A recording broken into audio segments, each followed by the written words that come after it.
The committee will come to order. The chair notes the presence of a quorum pursuant to committee rules. Members of the committee may submit written opening statements for the record. Ask that members may revise and extend their remarks on the bills to be considered as this markup and have those remarks included in the record without objection. So ordered. Without objection, I'm authorized to declare recess of the committee at any time pursuant to Committee Rule 3I. The chair announces that I may postpone further proceedings today on the question of approving any measure or matter or adopting an amendment on which a recorded vote is ordered. I now recognize myself for an opening statement. Good morning, and thank you for joining us today for our full committee markup. Today we're considering important legislation that will unlock our mineral resources and help codify President Trump's executive orders.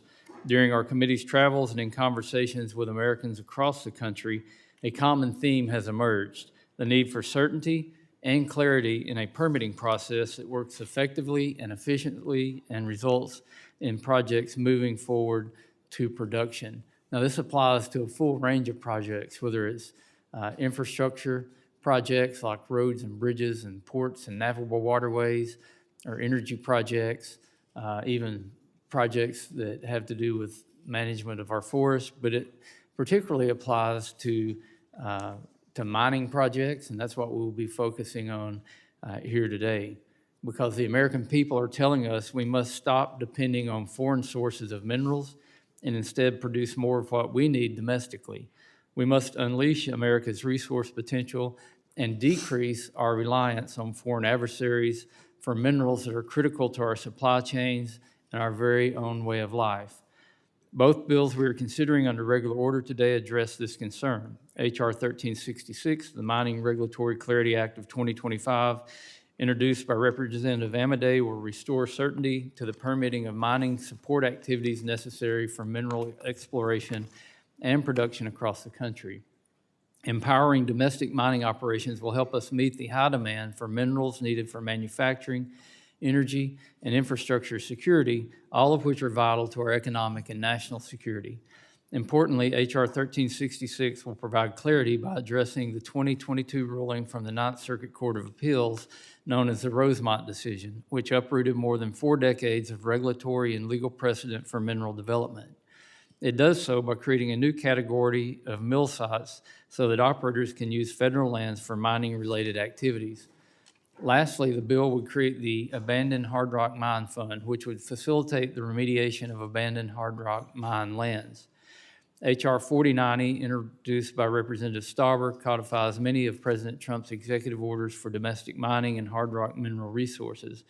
By codifying key parts of 3 of President Trump's executive orders, Unleashing American Energy, immediate measure to increase mineral production, and ensuring national security and economic resilience through Section 232 action on processed critical minerals and derivative products, this bill will help provide clarity and certainty in mineral production and mineral supply chains. Specifically, it will address the bottlenecks facing domestic mining by directing the Department of the Interior to change agency actions hindering domestic mineral production, streamline current mining laws, and conduct a nationwide review of state and local laws impeding mineral exploration and development. This clarity in agency actions will open the door to certainty for those looking to invest in mining projects across the country. H.R. 4090 will also require the Department of Interior to report annually on the economic impact of each mineral we are import reliant on and identify federal lands that may be suitable for expanded production of hard rock minerals.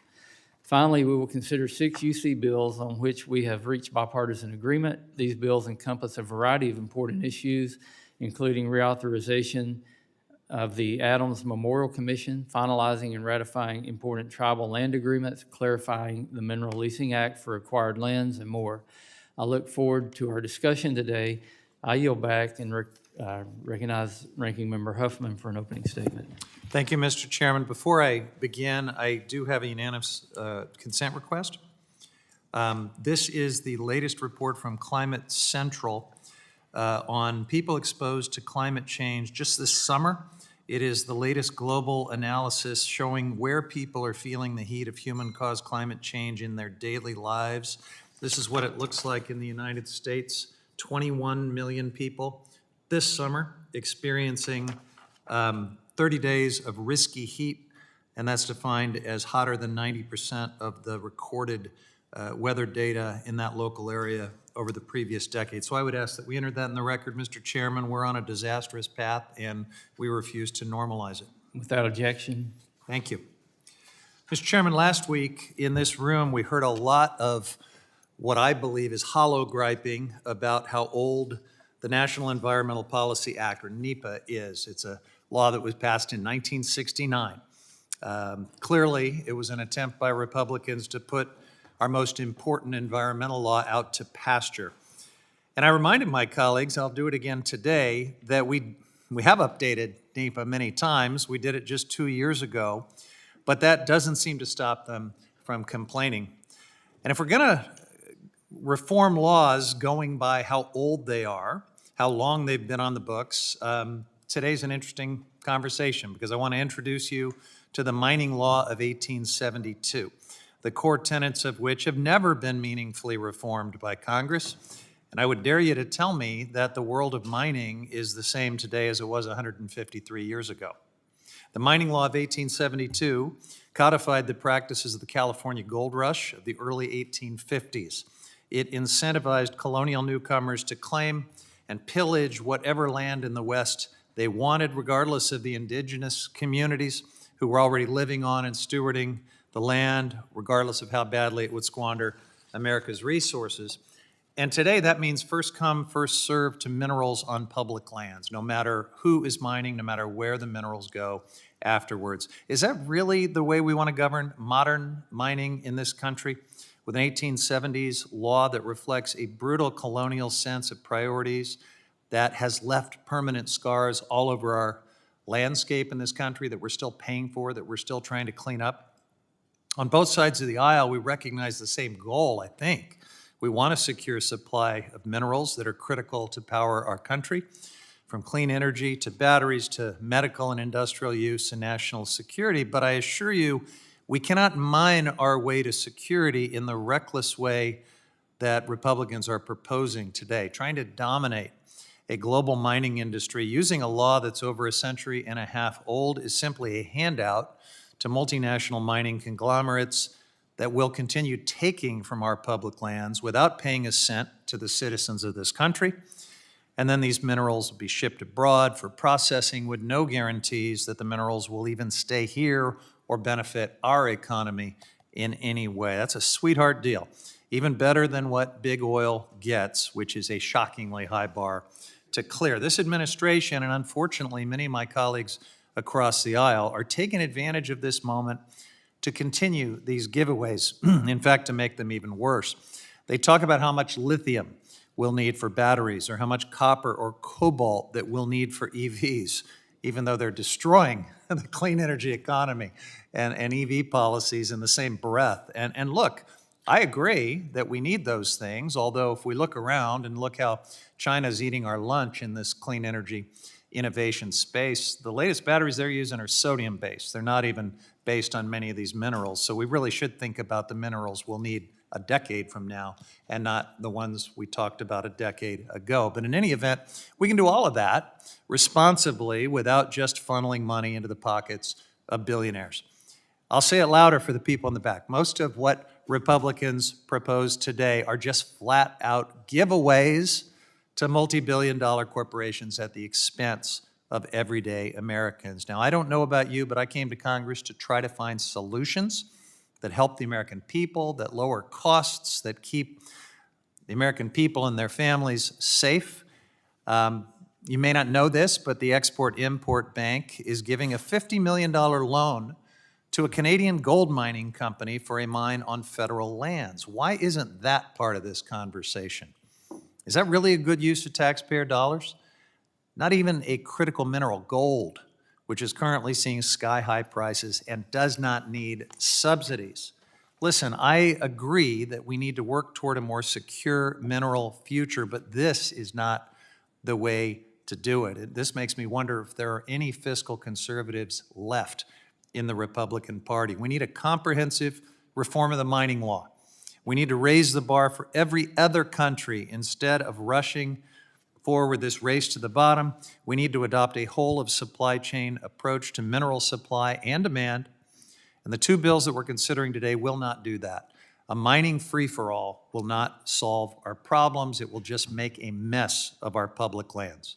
Now, I do agree that there are some good aspects of H.R. 4090. Without substantial changes, I can't support it, but we will be offering some amendments today to give our Republican friends a chance to do something positive in a bipartisan manner. I hope they will join us in that effort, and I yield back. Gentleman yields back pursuant to the markup notice. It is now in order to consider H.R. 4090 to codify certain provisions of certain executive orders relating to domestic mining and hard rock mineral resources and for other purposes. Ask unanimous consent that the Subcommittee on Energy and Mineral Resources be discharged from further consideration of the bill. Without objection, so ordered. Without objection, the bill will be considered as read and open to amendment at any point. Does any member wish to be recognized for purpose of debate on the bill? Mr. Chair. Mr. Stauber, you're recognized. Thank you, Mr. Chairman. I rise in support of my bill, H.R. 4090, which will help strengthen our nation's critical mineral security and enable our critical mineral dominance by codifying several of the policies that President Trump put forth in his hard rock mining executive orders earlier this year.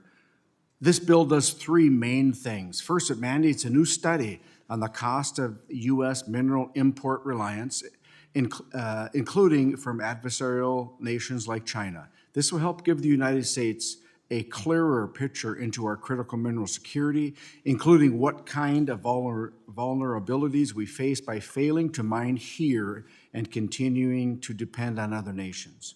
Next, it requires the administration to expedite priority mining projects on federal lands, identify federal lands that have the potential for new mining production, as well as increase geological mapping to give us a clearer picture of our incredible mineral wealth here in the United States of America. Lastly, this bill directs the Secretary of the Interior to revise or rescind any agency actions that are a barrier to domestic mining, as well as make recommendations to recommendations to Congress as to how current law can be changed to streamline mineral development, as well as conduct a broader review of state and local laws that are also holding us back from our true mining potential. I think each and every one of my colleagues on this committee, from both sides of the aisle, understand and realize the important role that critical minerals play in our 21st century economy, and this will only increase as time goes on. We have tremendous mineral wealth in our country, not only in my district in northern Minnesota, which is home to the largest untapped copper-nickel deposit in the world, but in states all across this great country. There is no reason for the United States to be dependent on other countries, including foreign adversarial nations for our critical mineral future. Nobody does it better than the United States of America. I implore my colleagues, where is the world currently mining for critical minerals that have better labor standards or environmental standards than right here in the United States? Nothing in this bill greenlights mining projects without necessary scrutiny. Nothing in this bill allows for a project to bypass our environmental laws like the Clean Air and Clean Water Act or the Endangered Species Act. This bill is a strong signal from Congress to the executive branch that we need to get serious about our critical mineral strategy and take the necessary steps to win once again. I urge my colleagues to join me in supporting H.R. 4090. And Mr. Chair, I yield back. Gentleman yields back. Is there further discussion? Mr. Huffman, you're recognized. Thank you, Mr. Chairman. So the stated goals of Mr. Stauber's bill are not the problem. I think we can all agree on the importance of creating good jobs, strengthening supply chains, reducing the global influence of our adversaries, and safeguarding our national security. But we should not confuse the mining industry's best interest with the public interest. This bill would direct the Interior Secretary to take all necessary steps to expedite and approve certain priority projects with no restrictions on who operates those projects, what they mine, or where. There is nothing to stop this administration from prioritizing more gold mines on public lands or to prioritize mines owned and controlled by our foreign adversaries, or even from approving mines within national parks. These are all simple safeguards that we could work on together, but for some reason they're not in this bill. This is ripe for abuse and for misuse of public resources. In prioritizing lands for mining, this bill makes no mention of minimizing conflict with neighboring communities like tribes or protecting other important natural resources or uses of public lands. The bill also looks to the mining industry itself for direction on which regulations to roll back. Again, no public input, no tribal consultation. My colleagues across the aisle often tout the United States environmental and labor protections as the best in the world. We just heard it from Ranking Member Stauber. But as protections are eroded to favor polluters over people, who's to say basic protections for drinking water and worker safety aren't next if the industry demands it? And by the way, all of these laws that Mr. Stauber correctly says are not undermined in this bill. My colleagues across the aisle are very actively working to undermine them separately in other legislation, in other things that the Trump administration is doing. So this is a race to the bottom. This is about making our public lands into sacrifice zones for foreign mining interests. None of these giveaways guarantee that the minerals that are mined here will stay here or benefit Americans. Under the mining law of 1872, anyone, including subsidiaries of foreign adversaries, can claim our publicly owned minerals and then mine them for free, ship them abroad into the global market. Now, that said, there are other parts of Mr. Stauber's bill that could help us strategically target and recover critical minerals faster and with less environmental impact, including the provisions on mapping our mineral resources and identifying where we can recover more minerals from currently operating mines. My colleagues and I plan to offer some amendments that build on those good parts of his legislation and protect against the bad. So to my Republican colleagues, you have an opportunity here to do something positive and bipartisan for the things that I think we all care about. I hope you'll come to the table in a constructive way and choose that. We will see where it goes, and I yield back. Gentleman yields back. Is there further discussion on H.R. 4090? I recognize myself. H.R. 4090, sponsored by Representative Stauber, supports President Trump's efforts to end years of federal hostility towards domestic mining and sets America on a path to mineral dominance. The bill codifies aspects of 3 executive orders relating to hard rock mining and requires new studies that support responsible mineral production and supply chain security. First off, H.R. 4090 requires the Department of Interior to assess the cost of America's import reliance for each mineral commodity monitored by the U.S. Geological Survey. This data will inform further efforts to reduce our reliance on foreign adversaries like the People's Republic of China. Next, the bill directs agencies to identify federal lands suitable for new mineral production, accelerate Earth MRI mapping efforts, and streamline priority mining projects on federal lands. H.R. 4090 also requires DOI to revise or rescind agency actions that unduly restrict domestic mining, as well as recommend changes to current law that would unleash mineral resources on federal lands. Finally, this bill directs DOI to conduct a nationwide review of laws and regulations, including those from state and local governments that discourage mineral development. I want to again thank Representative Stauber for his work on this legislation, which takes a broad and forward-thinking approach to addressing one of our country's most serious challenges. I urge everyone to support H.R. 4090, and I yield back the balance of my time. Is there further discussion on the bill? Representative Gosar, you're recognized.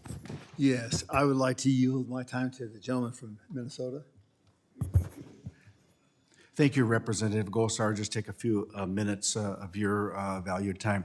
You know, I look forward to this piece of legislation passing in a bipartisan way. You know, yesterday we had a markup on the state of Alaska and the opportunity that the state of Alaska has, and we had a bipartisan group of members of Congress go up to Alaska just last month and see some things that I think were new to many of us.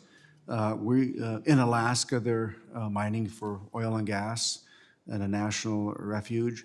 They are Greens Creek mine is mining in a national monument with 21st century technology.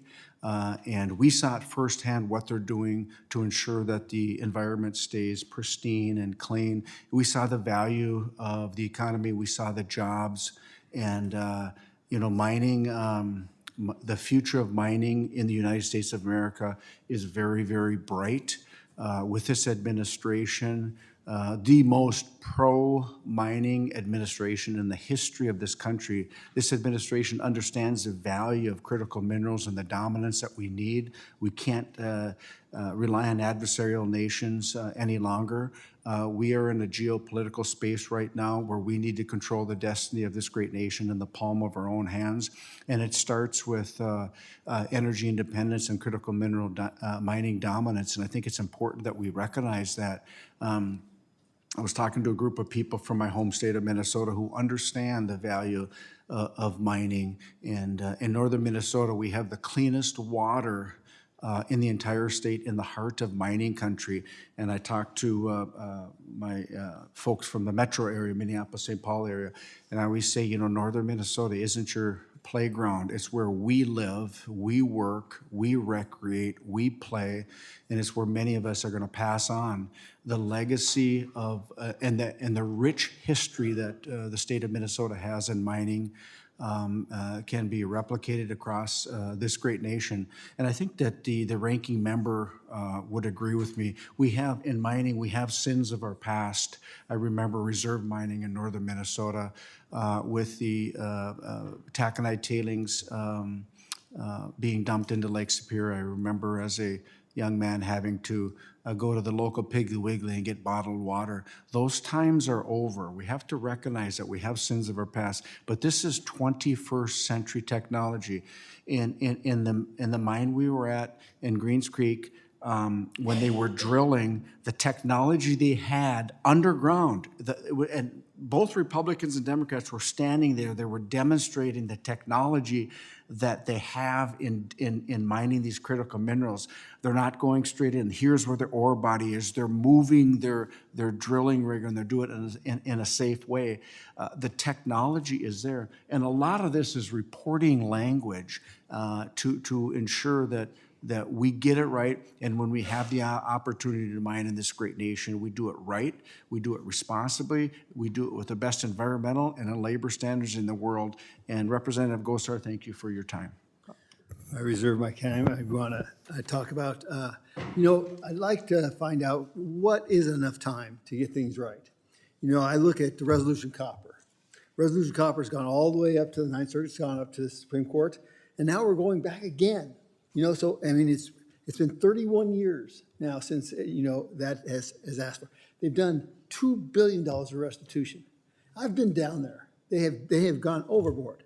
So what is it going to take to finally get something done? Now, I say this because I've got 2 mines coming on board, coming up at the end of this year, copper mines up in Kingman, Arizona. And they're going to use new technology because they couldn't smelter in Kennecott in Utah. And they couldn't smelter it in Arizona because we only have 2 left. Now, there's new technology that allows them to use less water, a lot less water. They're green, and they're encapsulated because they're pulverizing the ore, and they're taking everything out of it. To me, that sounds like a good idea, great idea. So I'm hoping that the other side is going to start looking at what a solution is and give us ideas on what mine you would like to open. Okay? I yield back. Gentleman yields back. Is there further discussion on the bill? Mr. Begich, do you wish to be recognized? Thank you, Mr. Chair. Look, it's no secret I'm a supporter of mining, and I'm a supporter of responsible mining. And we heard from folks from Alaska yesterday who made the long trip from my home state to talk about this issue and other issues related to responsible resource development. And what we heard from not just the majority witnesses, but also the minority witnesses, that Alaskans are pro-development and they are pro-environment. And I think that is a really important recognition, not just in Alaska, but across this country, that there are a lot of folks who say, look, we want to be responsible stewards, and we are responsible stewards, but we have to open up our nation to development again. And because we have the highest standards and because we all do care about our environment and this earth, we should demand that that work be done in the jurisdictions where it's done best. We know those jurisdictions are in the United States. And I think it's time to modernize these regulations and rules to allow us to develop the resources that we know that we're going to need. I was at an event last night with folks from the artificial intelligence industry, and what they were telling members of Congress, and it was a bipartisan group, was that we need energy. We need energy to compete. We need energy to compete with the likes of China and other adversaries and others who are developing this technology, and we need the minerals to support that process as well, not just for energy development, but also for the chipsets and the other technology that goes into the development of that infrastructure. And so I'm a strong supporter of this bill, and I look forward to voting for it. But I think at the end of the day, what we're hearing from Republicans, Democrats, and people in between is that we know that in order to compete as a nation, we're going to have to open up, start developing, and modernize some of these rules. Thank you, and I yield back. Gentleman yields back. As a matter of housekeeping, many of us are on the Transportation and Infrastructure Committee. They're having a markup today. If they do call votes over there, we will recess to go, so we can go vote. Is there further discussion on the bill? Hearing none, it's now in order to consider amendments to H.R. 4090. I recognize the gentleman from Minnesota, Mr. Stauber, for the purpose of offering an amendment in the nature of a substitute designated Stauber 26ANS. Without objection, the amendment is considered read and open to amendment at any point. Mr. Stauber, you're recognized. Thank you, Mr. Chair. I rise to offer my amendment in the nature of a substitute to H.R. 4090. This is a very simple amendment that adds a short title to the bill, the Critical Mineral Dominance Act, and it makes small technical changes and nothing controversial. I urge my colleagues to adopt the amendment, and I yield. Gentleman yields back. Is there further discussion on the ANS? I would just say that this amendment just reflects technical feedback from Bureau of Land Management, adds a new definition for the term a mining project, and adds a fitting short title, the Critical Minerals Dominance Act. I urge my colleagues to support the ANS, and I yield back. Is there further discussion on the amendment? If there's no further discussion on the amendment, it is now in order to consider amendments to the ANS to H.R. 4090. I recognize Ranking Member Huffman for the purpose of offering an amendment designated Huffman number 1. Without objection, the amendment is considered read. Thank you, Mr. Chairman. So, look, it's encouraging to me to hear the words from my colleagues across the aisle in this debate. I mean, they're assuring us that they care about the environment, that they want to make progress on critical minerals in a way that is responsible, that is sustainable. I mean, those words are wonderful to hear, but right now, those words in this debate are the only safeguards we have.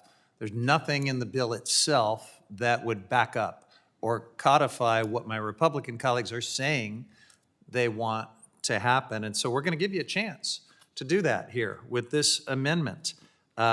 This is an amendment that would add some tailored safeguards and would also strike what I think are areas that are ripe for abuse. First, in the opening section of the bill on policy, this amendment would add that in addition to creating jobs and prosperity, strengthening supply chains, and safeguarding national security, the policy of the United States should also be to minimize impact on communities and the environment. I don't think that's controversial. I would hope that's something that all of you, I mean, you've just said that that's what you want. So I'm going to just give you a chance to put this sensible sideboard into the legislation. It's a straightforward addition. Next, the amendment would add that when the Secretary provides a list of priority projects to Congress, the list should be limited to minerals important for our economic and national security, things that we actually need, which have supply chains that are vulnerable to disruption. Truly critical minerals, not sand, not gravel, not gold. As the bill is written now, the Secretary would be required to list all mines in the permitting queue, including for things like those other minerals, including gold. Focusing on true priorities like critical minerals would give Congress actionable information. It would protect against abuses like taxpayer funding of so-called priority gold mines. And my amendment would also strike the expedited approvals of these projects. That is unnecessary and could encourage this administration to further ignore the perspectives of the public and impacted tribes. We've already seen the administration do that with a uranium mine that was approved in 14 days. That is completely out of line. It is a recipe for avoidable litigation, and we should not be giving this administration a permission slip to do even more of that. Where the bill directs the Secretary to identify certain lands for potential mineral development, my amendment would add that these lands that are identified should be those that would have the least impact on communities, including tribal communities and the environment.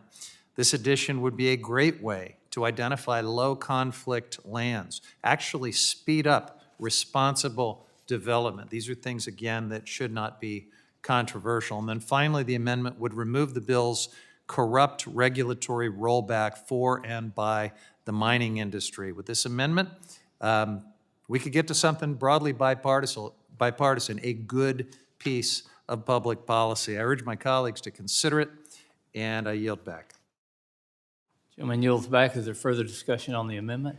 Mr. Chair. Stauber, you're recognized. Thank you very much. I don't think it surprises anyone in this room that I rise in strong opposition to the ranking member's amendment. Once again, nothing in this bill greenlights mining projects without necessary scrutiny that exists in current law. Similar to how this bill does not allow a project to bypass our environmental laws, this bill also does not allow a project to bypass existing requirements for tribal consultation. The ranking member's amendment adds additional tribal consultation requirements that are unnecessary and duplicative. Additionally, it completely guts the most important parts of the underlying legislation, the requirement for the administration to report to Congress on the country's priority projects and mineral potential, along with the requirements for the administration to report to Congress on the barriers to unleashing our domestic mineral production. Mr. Chairman, reading this amendment, it seems that the ranking member wants less information, not more. He wants us to operate blind without getting a clear picture of our mineral potential and where they are at. I do not believe this is a serious amendment. By offering this amendment, the ranking member is illustrating what his preferred mining policy is, and in my view has been, quote, anywhere but America, any worker but the American worker. I urge my colleagues to join me in opposing the ranking member's amendment. And Mr. Chair, I yield back. Gentleman yields back. Is there further discussion on the amendment? I recognize myself to oppose the amendment. It would strike critical provisions in the bill that would reduce America's mineral dependence on China. And just for the record, I ask unanimous consent to submit this page from USGS on net import reliance. Just did some quick analysis on this chart of 15 minerals that we're 100% dependent on imports. 10 of those list China as a major supplier of those minerals. If everything was working as it should in America, we wouldn't have data like this. We have to change the course, and Representative Stauber's bill is a great step forward in changing this trajectory. That's just the ones we're 100% dependent on. You have to go way down the list before we even get less than 50% dependent on foreign imports. The amendment that we're talking about, well, I guess without objection, is so ordered. Mr. Chair, may Stauber? I enter into the record some unanimous consent requests? You may. Thank you. I've got 4 of them, so bear with me. I'll be quick. I ask unanimous consent that the following September 17th, 2025 letter from Americans for Prosperity in support of H.R. 4090, the Critical Minerals Dominance Act, be entered into the record. I also ask unanimous consent that the following September 16th, 2025 letter from a diverse group of 20 mining and automotive groups from across the nation in support of H.R. 1366, the Mining Regulatory Clarity Act, be entered into the record. And I know I was early on that one. I ask unanimous consent that the following September 16th letter from the National Mining Association in support of H.R. 4090, the Critical Mineral Dominance Act, and H.R. 3872, the Mineral Extraction of Renewable Industry and Critical Applications Act, be entered into the record. And last but not least, I ask unanimous consent that the following September 17th, 2025 letter from the Zero Emissions Transportation Association, which represents the electric vehicle supply chain in support of H.R. 4090, the Critical Mineral Dominance Act, be entered into the record. And that's all I got, Mr. Chair. Thank you. Without objection, so Mr. ordered. Chairman, I have a quick point of inquiry. Mr. Stauber, a moment ago, said something using quotes, attributing language to me that I've never said, mining anywhere with any other labor. I just want to give him a chance. I think he may have misread a No, statement because if I I've may. never given those words. Yeah, if I may, I can tell you that the quotes were me reading the quotes. They weren't attributed to you, but they were attributed to what I think your anti-mining stance has been since I've known you, and I yield. Well, I'm I not sure that- inadvertently, I think, yielded back my time that I had on the amendment to recognize Mr. Stauber's Mr. unanimous consent. Is there further still discussion need on to- the amendment? Mr. Chair? Ms. Ledger Fernandez, you're recognized. Well, it would be very interesting, Representative Stauber, if you could identify who has said that, because I don't think I've ever said that. In fact, we have a lot of mining in New Mexico and in my district. We want responsible mining. If I may, that is my, that is what I believe from hearing from certain members on this committee. So, You've heard certain members say no, those no, words. not say that. I want to be clear. Those quotes were from me.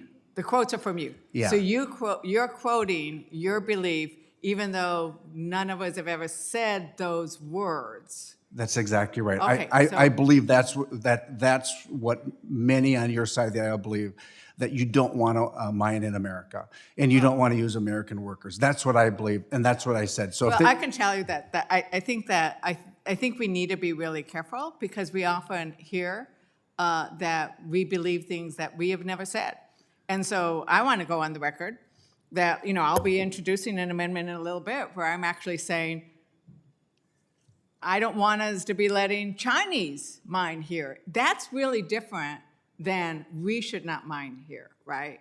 And I think that to be careful about that because like we never say defund the police as a caucus. In fact, we always increase funding for law enforcement. So there is time after time after time when we are attributed, and the time is mine, where we are attributed, but we haven't said that. So thank you, and I'm going to yield some time to my ranking member. I appreciate the gentlelady. So I don't want to make a bigger deal of this than we need to. Mr. Stauber is a good guy, he's a friend. But what he just acknowledged is sort of the quintessence of putting words in someone else's mouth and literally reading them as a quote, as if they were really said by a member. That the rules absolutely prohibit that. And so I don't know that we need to get to taking down words or anything like that, but let's just be a little more careful as we attribute motives and quotes and other things. We should be a little more careful in the public discourse. Mr. Chair, if I, to Representative, Does the gentlelady, do you Oh, yield back? yeah, it is, Yeah, it is my time. Well, because I love having a conversation with Mr. Stauber on this. Of course I yield. It's always nice to have conversation and debate rather than just one-offs. I think, Mr. Chair, if I may, I think Representative Ledger Fernandez, we do have a working relationship, and I do appreciate your view. I think that we have an opportunity in this committee to do great things in the natural resources, and as the ranking member said, if he supports mining, this is a great piece of legislation to move us forward because it's report language that secures the critical minerals for our nation. I think you and I agree that adversarial nations should never control the destiny of this nation, especially when we talk about our defense weapons and what have you. You agree, and I agree, that China dominates. We have the ability in this nation, the state of Alaska and Minnesota and others can lead in the critical mineral dominance, and this is what 4090 will do. So with our conversation, I'm looking forward to you supporting the bill, and I Right, yield back. and I think that that's where if you listen to the Huffman's amendment, it was, this is a way in which if you actually made these changes, that we would be supportive. I think your amendment is that, right? Yeah, and I'll yield back to the ranking member. It's amazing how long 5 minutes lasts. We're making great use of this time, and I thank the gentlelady. But, you know, I do find it confusing that on the one hand, we're told the entire justification for this is competition with China, and on the other hand, every time we offer amendments to say, well, then Chinese-owned mining companies should not be able to extract our public resources for free, ship them abroad for processing, and then put them into the global supply chain without ever benefiting the United States. That is the opposite of what my colleague is saying he wants to do. Why would we hand the Chinese government our lunch money and then give them the keys to our house and pretend that any of that is protecting our supply chains or our national security or our national interest? There is a disconnect here. And so half of what Mr. Stauber is saying, I think we support, we want to see. But we'll see, I guess, as this debate goes forward. We will offer amendments to make good on what our colleagues say they want to do, which is to protect our competitive advantage against the People's Republic of China. And we'll see whether they really mean it. I yield back. Thank you. I'm looking forward to getting your yes vote on my amendment, Representative Stauber, which does just that. And my time is up, Mr. Chair. Ladies, time has expired. Chair recognizes Representative Gosar. I think that we have to recognize we live in a global world, and if you are going to invest in this great country, you're going to follow our environmental and our labor laws, and that's what we're doing. I think that Mr. Huffman, talking about putting words in our mouth, you just said that I support China. No, I didn't. Did not. Said the opposite. So I don't support our adversarial nations controlling our critical mineral dominance, and I don't think you either. So we have a choice, either to continue down the same road or do it ourselves. That's our option. I want to do it ourselves. I want the United States of America to be critical mineral dominant, using our environmental and our union labor, and I yield back. I'll resume my time. This is one thing, to the ranking member. If I get this right, your amendment would actually say that we're only going to take minerals that we see are critical, right? Yeah. Okay. Well, now, what may be critical may not be critical.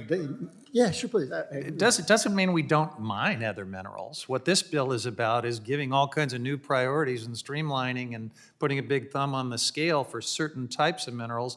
This amendment says those should only be critical, truly critical minerals. Okay, so what if we have a new smelting process, and there is actually out there. It no longer smelters. It's actually taking everything out of the ore body, and it's these new microprocessors. And so what you're doing is, if there's any cobalt, there's any manganese, it's all coming out. Okay, it's all coming out. So I guess my question is would we restrict those other minerals in there when we're mining? And number two, part of our problem is that we don't have very many American mining companies anymore. We put them out of business, okay? And so how many operations can actually put in $2 billion plus, not see a single penny back on their reserves? There's very few of that. So I appreciate the gentleman's discourse here. So it seems to me that if you want to help American mining companies do this work and not give yet another advantage to the Chinese state-owned enterprises, you would support the sideboards we are suggesting. That in order to benefit from some of these streamlinings and prioritizations and other things, you can't be a state-owned enterprise from the Chinese Communist Party. That just seems so obvious. It doesn't mean we don't want to have a competitive advantage with China. It means we don't want to make it worse. No. Because that's what this would do. I get your discourse, but my whole point is that there's nobody who can do this. There's very few American mines just strictly owned. And, one of them is actually opening up at the end of December. They're from Australia, okay? They're solely owned by Americans and Australians, the whole company. So, they've proceeded, but, they had nowhere to go for their microprocessing, and actually they're gonna be the first ones on the microprocessor. So I guess my point is that there's opportunities here. And I'll give you another one, gold. Why can't we go gold? Because it is national security, is it not? It backs our, it should be. It should be, because listen, our dollar is only as good as the paper it's printed on. It's not backed by any gold, and I think a lot of us would like to get back to the gold standard. So that would be critical to national security. Are you asking me? Sure. I think the argument that gold is critical to our national security is a stretch. Why would it be a stretch? I don't think we need gold for any of the critical mineral supply chains that the gentleman from Minnesota is talking about it. I think there are other minerals that are critically strategic and important. But if you're going to start throwing in gold, you're on a slippery slope to just everything, sand and gravel. And, if everything is critical, then nothing is critical. And that is not a very strategic policy. Okay, I yield back. Gentleman yields back. Is there further discussion on the amendment? Ms. Randall, you're recognized. Thank you, Mr. Chair. I'd like to yield my time to my colleague from New Mexico. Thank you very much, Representative Randall. And I want to point out that, because we're still on the Huffman Amendment, I look forward to the discussion on mine, which is about foreign concerns. But part of what you're looking at, as I understand, is for this path of, in essence, prioritization, dominance, right? That let's do that, but let's not give up some of these important structures and guardrails as well. And I would just point out that in New Mexico, mining and oil and gas development are very important. I pointed out before that I'm going to claim that there's probably nobody on this committee that has more oil and gas production in their district than New Mexico. I have the Permian Basin, my God, right? But we're able to develop on the Permian Basin with higher revenues, royalties, 25%. We lowered our revenues, so Alaska, Utah, and other states are going to get hit because we lowered our federal revenue royalty rates. At the same time, New Mexico increased ours to 25%, and we had record lease sales. We also have some of the best methane reclamation requirements so that we're not polluting from that oil and gas development. When we get to mining itself, we have stricter regulations than the federal government. So I think it is important to recognize you can be in favor of mining and oil and gas development and at the same time enforce sensible environmental protections, make sure you get paid. Because in the end, these resources don't belong to those companies, they belong to the people, the American people, the public. And we are giving them away for free without insisting that we get enough back. We should not be so lenient and give away our resources because it's not ours. It belongs to the American people. And there are ways in which we can have both. And I think it's a false choice when we say we can't. And because in New Mexico, we have shown that. And we have lots of problems where we didn't show it, where we do have the destroyed watersheds, where we, oftentimes on federal land, because those mines were on federal land, and there were no requirements. And the state had to come and clean it up. So I think that was a point, and that's why I wanted to get back to, that's what your amendments do. And I think that we are willing to sort of support this kind of processing as long as we put these provisions in. We're not saying no on this, we're saying yes, Can we do these things that we think and that examples like New Mexico show are possible? Do you need any more time, Representative Huffman? I thank the gentlelady. I just find it hard to imagine that some basic sideboards, including that state-owned enterprises from our adversary China, would not be able to come onto our public land and exercise these expansive rights under the mining law of 1872, mine for free without any royalties and without any assurance that any of this comes back into our country or benefits us in any way. These are very reasonable sideboards, and I'm just surprised that our colleagues wouldn't jump at the opportunity to, in a bipartisan way, put these guardrails in place so that we could move forward toward seriously addressing the supply chain and critical mineral policy. And with that, I'll yield back to the gentlelady. And I yield back to the gentleman. Gentlelady yields back. Is there further discussion on the amendment? If there's no further discussion on the amendment, the question is on the amendment offered by Ranking Member Huffman, designated Huffman number 1. All those in favor signify by saying aye. Aye. Those opposed, no. In the opinion of the chair, the noes have it. The amendment is not agreed to. A recorded vote has been requested. Further proceedings on the amendment will be postponed. I recognize the gentlewoman from New Mexico, Ms. Ledger Fernandez, for the purpose of offering an amendment designated Ledger Fernandez number 2. Without objection, the amendment is considered read. Thank you, Mr. Chair. And this amendment concerns part of the discussion that we've had earlier because it prohibits the Department of Interior and Agriculture from expediting or improving mining operations plans when the applicant, claimant, or operator is owned or operated by a foreign entity of concern, subsidiary of a foreign entity of concern. In other words, China and Russia, that's what we're looking at here. So if you do not want China to have dominance, it would make sense to say that China cannot have ownership of a certain amount in mining companies that operate in the United States. It's that simple.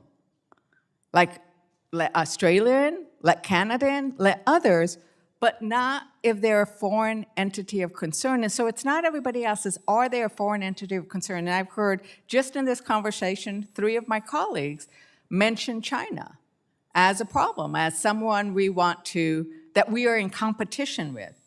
And we can't compete if we are giving away to our competitor our resources. So it's a simple amendment. It's that simple.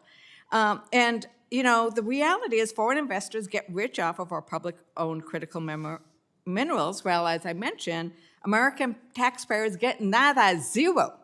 We're giving them the resources and getting nothing back. And so if we're going to call this the Critical Mineral Dominance Act, the Departments of Interior and Agriculture must prioritize and fast-track approvals, but they've got to consider who is the corporate owner before they do it in order to live up to that word, dominance. So if the project has at least 10% owned or controlled by a foreign adversary like China or Russia, it cannot be approved as a fast track. And I need to tell you, Trump's Interior Secretary Burgum actually agrees with me on this. When Secretary Burgum sat in this room a few months ago, I asked him if he would support legislation to stop foreign adversaries from taking our critical minerals for free. I'm going to quote Secretary Burgum, because this is what he said. I don't think we should be allowing foreign adversaries to mine critical minerals in our country, close quote. So Trump's Secretary of the Interior said, I don't think we should be allowing foreign adversaries to mine critical minerals in our country, close quote. So if you support that concept, this is the first step towards it. I have draft legislation I'm working on to make sure foreign-owned mining companies pay their fair share for our public minerals, and we stop our adversaries from mining on federal lands. But this act, which expedites, should be the first place where we say no, because this legislation is moving now. So based on the comments that have been made by my colleagues, I'm hoping they will vote yes on this amendment because we need to not give them a leg up. Not only do you get to do what Secretary Burgum said he doesn't think we should be allowing, but you're going to fast-track it as well. I'd also ask unanimous consent to enter into the record multinational mining corporations are exploiting U.S. taxpayers. Without objection, so ordered. Thank you so much. And I think that this is really key. And the comment was made earlier, and we have a mine in New Mexico. I was just there a year ago in Silver City that is American-owned. And they have really, it's a marvelous story there. That's where they did Salt of the Earth, where the women, the wives of the miners actually secured some wonderful protections for the miners because they were treating Latinos differently than others. That's another story. Salt of the Earth, let me recommend you read it, you see it. But I think that there are American corporations, and we support American corporations, but we should at least not support Chinese and Russian corporations. Foreign corporations are making profit. Mining corporations can run profitable operations in the United States, but we should definitely not let China and Russia profit off of our existing laws or new ones that we intend to pass. And with that, I yield back. Ladies, time's expired. I recognize myself. Now, I oppose this amendment in its current form, but I'm not necessarily opposed to the idea that you're presenting here, Ms. Ledger-Fernandez. I believe this amendment inserts a definition for foreign entity of concern that to restrict such entities from undertaking mining projects under the bill. And you're talking about a 10% ownership. Now, Congress has already addressed this issue through different pieces of legislation.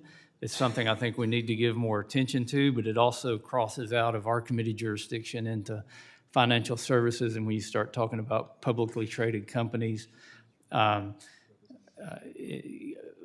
China or other countries obtaining a 10% ownership could even be done just so they could stop a mining project from happening in the United States. And the way your amendment's worded, I believe that it creates an ambiguous standard that may inadvertently prevent non-Chinese publicly traded companies from mining domestically. So for these reasons, I oppose the amendment, but I hope we can work together not only on our committee, but with the other committees of jurisdiction to look at this further, because I don't know anybody that thinks we should have a majority-owned Chinese company mining in the U.S. But I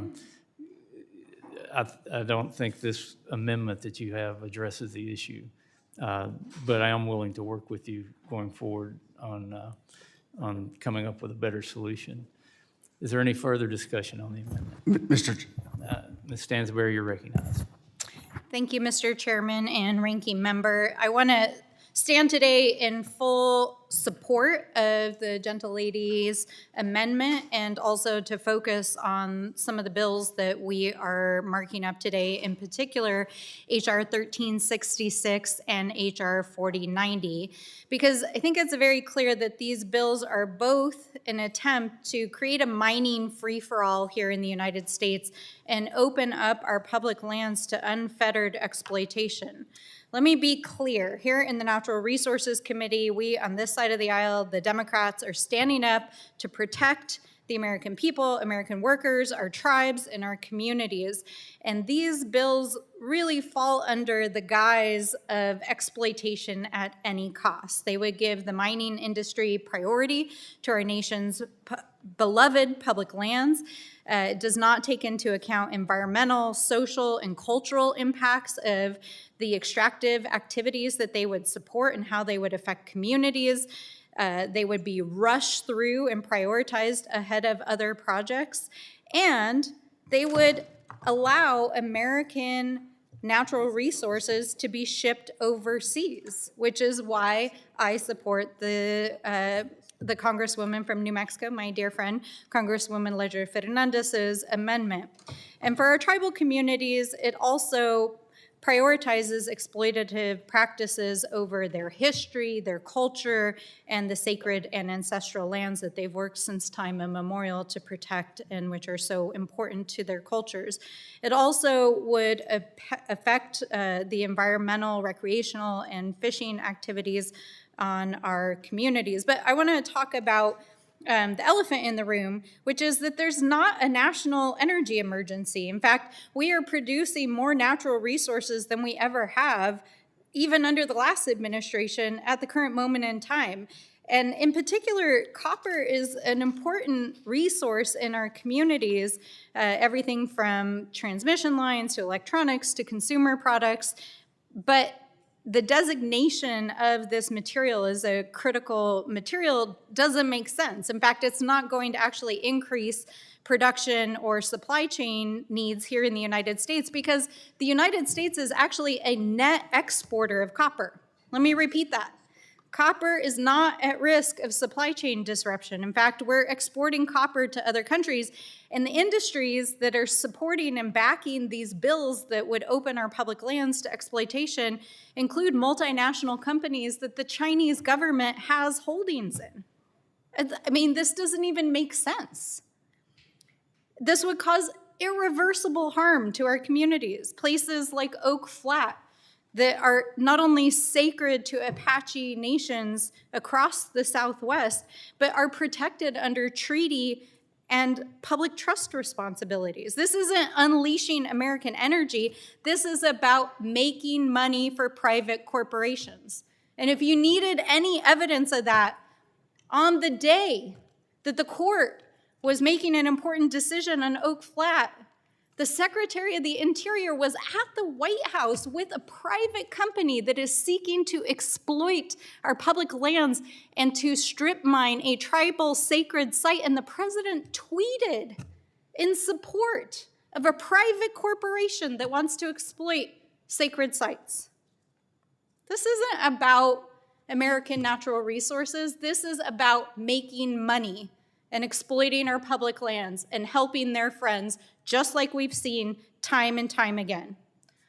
So I strongly support the efforts by Congresswoman Ledger Fernandez to protect our tribal lands, our sacred lands, our public lands from exploitation, the exporting of these minerals, and the profits from them to foreign-owned corporations.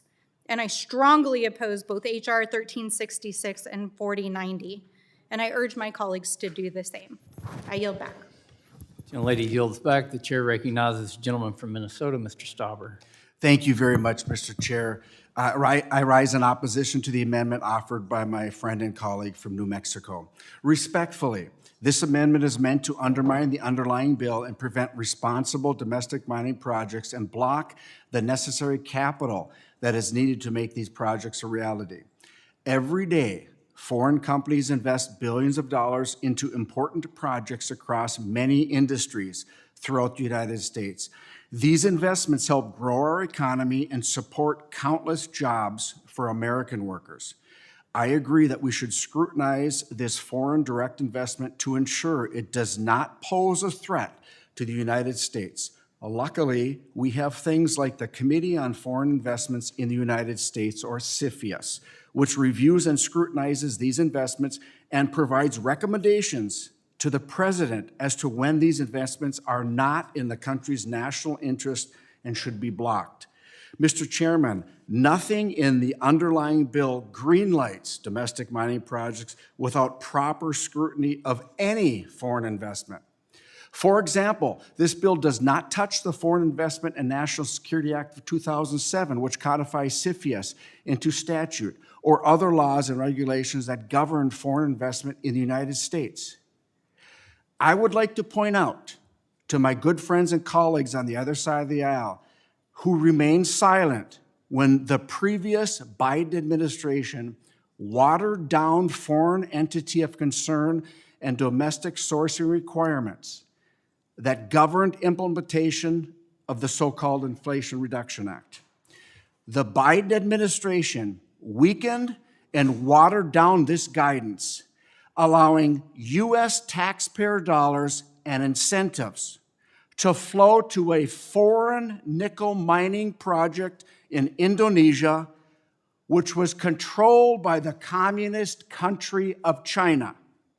They used loopholes and bent over backwards to use U.S. funds for this project in a foreign country owned by the Chinese government. And I'm curious, Mr. Chairman, if my colleagues were so interested in foreign entities of concern, why wasn't this amendment added to the Inflation Reduction Act? Exporting our environmental guilt. Instead, my colleagues are telling companies they want to invest in our domestic mining industry that we aren't actually serious about responsibly developing our tremendous critical mineral wealth. Amendments like this simply give signals for these companies to spend their money elsewhere. The Biden administration used United States taxpayer dollars to invest in a nickel mine in Indonesia, controlled and owned by the communist country of China.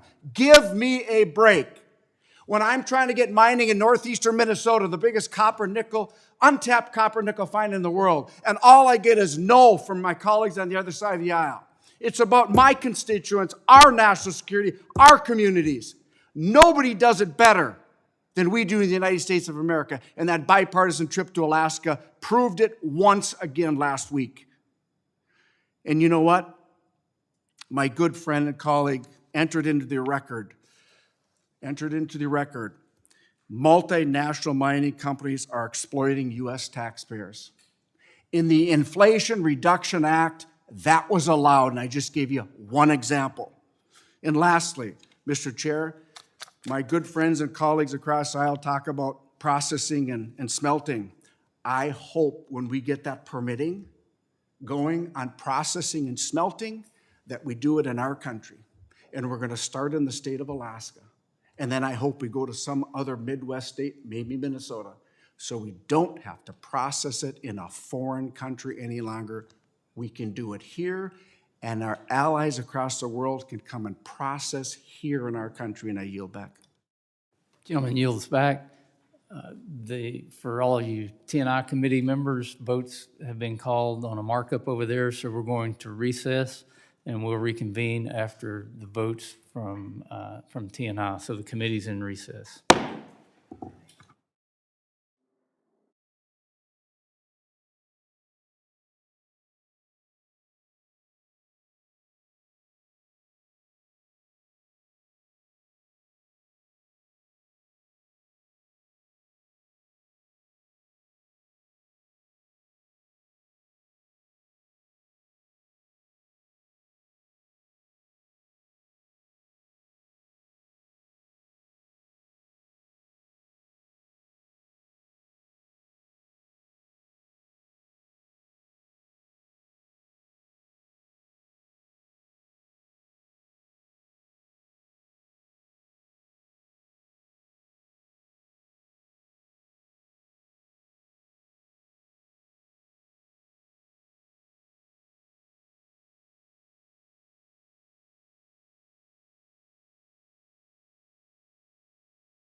Order the chair notes the presence of a quorum. We will resume consideration of the amendment offered by Ms. Ledger Fernandez, designated Ledger Fernandez number 2.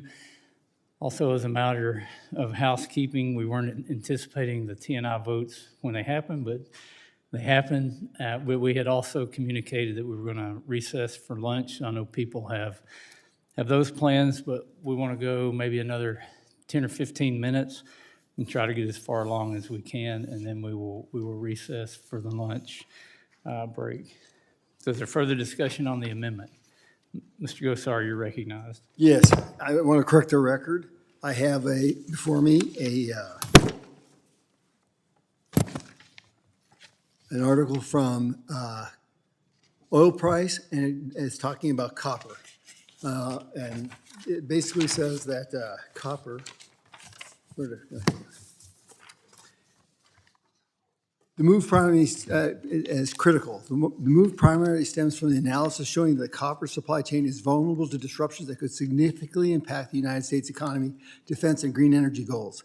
Indeed, copper remains central to electrification, renewable infrastructure, and high-tech manufacturing, and therefore it should deem its criticalness. So I want to put that into the record. Without objection, so ordered. And then I want to actually also talk about correcting the record from the gentlelady from New Mexico. Here's her quote. It was asked for, and we got it. The Secretary of Interior was at the White House with a private company that is seeking to exploit our public lands and to strip mine a tribal sacred site. That's not true. They're not strip mining anything. It's called a modified block technique that they're going to be utilizing. That's not stripping, so it's down in the earth. And I will also question the tribal sacred site. This is near and dear to me. It's near and dear to Arizona. Because when you have a tribal, they have to be consistent. And their historian has long said that this area is not tribal in sacredness and never was part of the Apache's domain. So I want to make sure that's part of the record, that that correction is done. I yield back. Gentleman yields back. Is there further discussion on the amendment? I will just say it, yeah, if I could. Have you been recognized yet? No. Mr. Huffman, you're recognized. Thank you, Mr. Chairman. I'm sorry that a few of our colleagues are not here to continue the discussion, but I am very grateful for the gentlelady from New Mexico's amendment. Of course, with my previous amendment, I was proposing some sideboards that I think should be non-controversial, make sure that we're actually talking about critical minerals, consider communities, other things. But even if my colleagues across the aisle can't support those non-controversial sideboards, I would think with this amendment, we're getting to something that really Republicans have to support if they mean what they say about protecting our strategic interests relative to China. And Mr. Chairman, I appreciated your remarks about how you'd like to work on a threshold that would be more workable. You sort of implied in that you thought it should only apply to majority-owned state-owned enterprises by the Chinese Communist Party. Your own Republican colleague, Mr. Molinar, and the China Select Committee arrived at this 10% threshold. That's where this comes from. This is a Republican product that we are proposing, and there are very important strategic reasons why it should be 10%.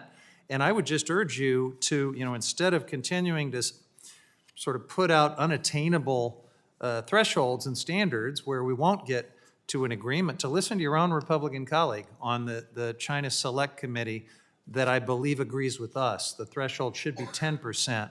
This should be an amendment that passes with overwhelming bipartisan support, and I hope it will. And with that, I yield back. Gentleman yields back. Is there further discussion on the amendment? If there's no further discussion, the question is on the amendment offered by Ms. Ledger Fernandez, designated Ledger Fernandez number 2. All those in favor signify by saying aye. Aye.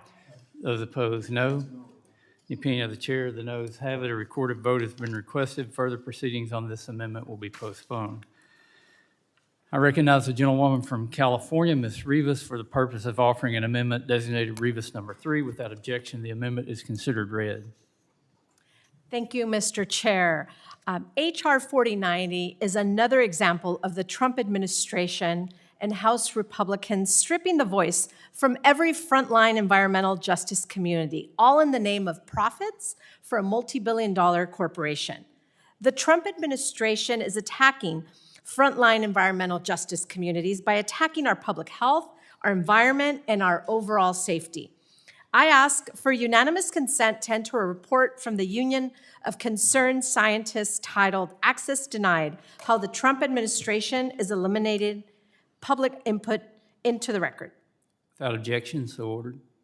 This report shows how the Trump administration has bypassed standard notice and comment procedures 182 times. 182 times, this administration has ignored the concerns of the environmental justice community. 182 times, the administration has chaotically dismantled our democratic and scientific processes without input from those who would be most affected. Trump and House Republicans are creating a two-tier system where the billion-dollar polluting corporation games the system to benefit. At the same time, frontline communities like mine are shut out and forced to deal with the consequences. My amendment mandates the Departments of Interior and Agriculture to create a notice and public comment period for environmental justice communities. In my district, the community of Sun Valley has over a dozen rock quarries that have been impacted and have impacted my constituents for decades. They have had little say over the years, if any at all. Yet accidents at these facilities have impacted drinking water, public health, and environmental conditions. This is why we need community input throughout the process. My amendment simply states that any agency action that intends to suspend, revise, or rescind as applicable should first require a notice and comment period in accordance with the law. This amendment will ensure that the most vulnerable communities across the country have a say on what happens in their own backyard. I urge support for my amendment, and I yield back. Gentlelady yields back. Is there further discussion on the amendment? Mr. Gosar, you're recognized. Yeah, I rise in opposition to this amendment. I mean, just yesterday, we had tribal members in from Alaska. And then we had a gentleman in the minority witness basically state that they that they were going to try to be electrified through solar and then hydropower. When I presented to them that their problem was an NGO, that the administration didn't roll it back, they rolled it back because of the NGO. And there's a lot of fraud with that NGO. That's why I've been pushing for the NGOs to have clarification. For example, if you take 1 penny from the federal government, either directly or indirectly through a pass-through, you've got to give the federal government, and I hope all of you would agree, if we're giving somebody else money, they got to tell us where they got the rest of their money, because it's a hindrance if we don't. So I think that's a big problem with that aspect. And I think Mr. Begich can actually tell us a little bit more, but he just stepped out. So I'll yield back. Gentleman yields back. Is there further discussion on the amendment? Ms. Ledger-Fernandez, you're recognized. Mr. Chair, I think that one of the overarching themes of what Democrats are consistently asking for is that we do not dictate from DC what happens in our very own communities, and that there be conversation and communication and consultation with the communities that are most impacted by decisions, whether it's a mining decision, oil and gas development, things we support, like wind energy. Like, it doesn't matter what it is, but that it's the local communities who are going to feel the impact the hardest, and sometimes for very good, have very positive impact. And so I think that that's what the Congresswoman's amendment is meant to do, is to make sure that there is that local impact. And we hear time and again that you are supportive of that, right? That you don't want DC control, but we keep seeing you pass resolutions, pass amendments, overturn, use this CRA to constantly undermine local input. So this is just a request to allow local input. We should not be dictating from DC. Am I summarizing your amendment correctly, Representative Rivas? And yes, did it you want to allow- add anything else? Sure, it allows, local communities to have input in the process to ensure that, these are communities that carry the burden from the harms of mining, and this is an opportunity for them to have their voice heard in the process. Right, and that could include that they are in support of the mining because of jobs it adds or revenue it produces. So I think that input, we should say, could be positive, that they want this to happen. I mean, the wind energy projects that we have in New Mexico, for example, those communities are very supportive. Some of those counties are seeing tax revenues that they've never seen in their life before. So those counties are supportive of those wind energy projects. Ranchers are supportive of those wind energy projects because they are seeing multiple ways of having income coming from their ranch lands, not just the grazing that goes on under the towers, but now the lease revenue from the wind towers. So I think that that's like a key piece of the overarching. And I'm sorry I was not able to be here. Thank you for calling for a recorded vote. I misread how long it would take you to get to, across the street. It took me longer to get across and back, so my apologies. But I did want to point out that to Mr. Stauber, my amendment to prevent foreign entities of concern is not meant to undermine your bill, which as you said, this amendment is meant to undermine the bill, and that's not it as well. It is to undermine the Chinese Communist Party from having an interest in our resources and having them being able to have it expedited. And I welcome the chair's offer to work with me, but I would also point out that every single time we raise an amendment to block foreign entities of concern, to block China, to block Russia, to block our adversaries from having an interest for free in our resources, there's always a reason why you're voting against it. And so I think at some point in time, you just need to say, we're going to just vote for keeping the Chinese out.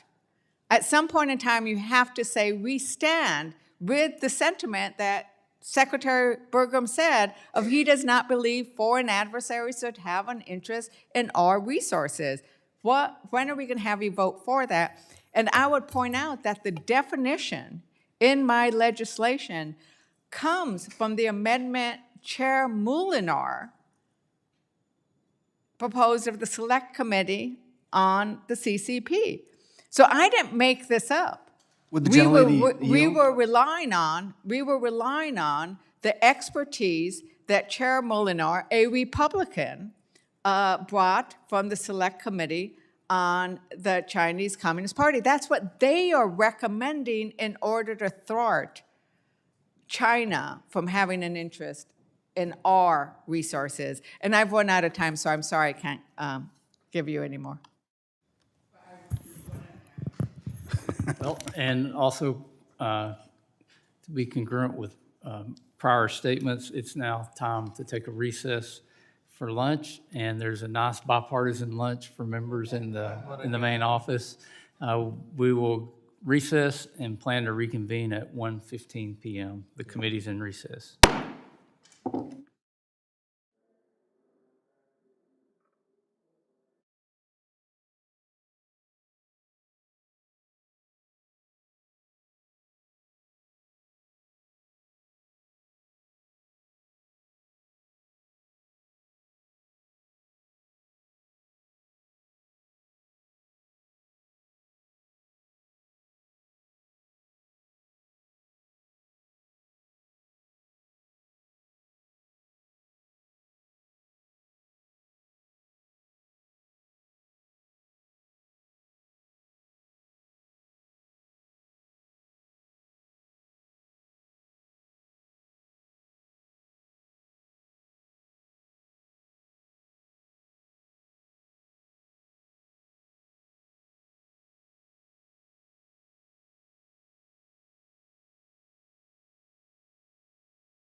Committee will come to order. The chair notes the presence of a quorum.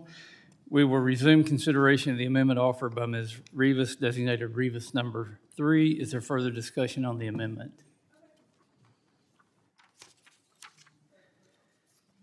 There's no further discussion. The question is on the amendment offered by Ms. Rivas, designated Rivas number 3. All those in favor signify by saying aye. Aye. Those opposed, no. In the opinion of the chair, the noes have it. A recorded vote has been requested. Further proceedings on this amendment will be postponed.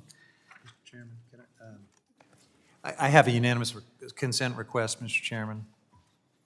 You're recognized. Thank you. So this is in response to Mr. Gosar correcting the record on Ms. Stansberry's Resolution Copper and Oak Flat remarks. I'd like to ask unanimous consent to enter portions of the Trump administration's final environmental impact statement on Resolution Copper with 2 particular sections. The first regarding Mr. Gosar's claim that it's not a sacred site. The Trump administration's FEIS very clearly states that it is, and in fact, it was added to the National Register of Historic Places on in March of 2016. And then secondly, Mr. Gosar's objection to calling it strip mining. I will just tell you from the Trump administration's FEIS, there's a section that makes it very clear that the mining subsidence zone would break through to the surface in year 6. It would be between 800 and 1,115 feet deep, would be 1.8 miles in diameter. So we can call this whatever we want, but there's going to be a pit 800 to 1,100 feet deep and almost 2 miles wide. I think that's a strip mine. Did you have something you wanted to? Yeah, the FEIS, the federal, this is the Trump administration's words. Without objection? Thank So you. ordered. I recognize the gentlewoman from Maryland, Ms. Elfreth, for the purpose of offering an amendment designated Elfreth number 6 revised. Without objection, the amendment is considered read. Thank you, Mr. Chair, and I want to thank everybody for the important debate. I think there are really good ideas shared on our side of the aisle. I think would make this a stronger bill. I'm proposing Elfreth Amendment number 6, and the amendment would address a unique opportunity we have before us to utilize the byproduct of domestic mining of coal to extract hard rock mineral resources, including the rare earth minerals that I think we all agree we need to strategically focus on in this committee. There are about 200 coal-powered plants operating in the United States, the 3rd highest globally, and these coal power plants are located primarily in Appalachia, the Midwest, and in my district's region, the Mid-Atlantic. And when coal is burned off, the product to produce power, the byproduct is what we call ash, or otherwise known as coal combustion residuals. And this ash can be, as I think folks in this room know, extremely toxic to human and environmental health. So when it's dumped into landfills, it seeps into the groundwater and pollutes our waterways. But there's an opportunity in that ash, in that byproduct. We know now that critical minerals can be extracted from that coal ash, giving it a purpose for our energy and national security interests while protecting the public from the health risks of improper disposal. The federal government has been exploring this technology for years. This is not new. The Department of Defense published a study in 2021 and followed up by the Department of Energy in 2022. 4 pilot programs were funded in 2024 through the Bipartisan Infrastructure Law. Another project in Wyoming was just launched in 2025.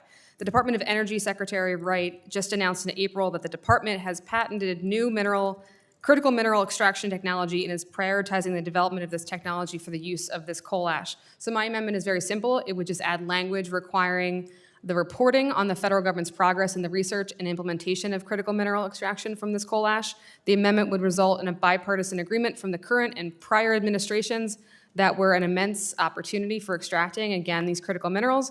Not only would this lessen our reliance on foreign adversaries for the critical minerals, it would also repurpose the waste to prevent it from entering landfills and waterways, and it would alleviate the impact on our communities and environment.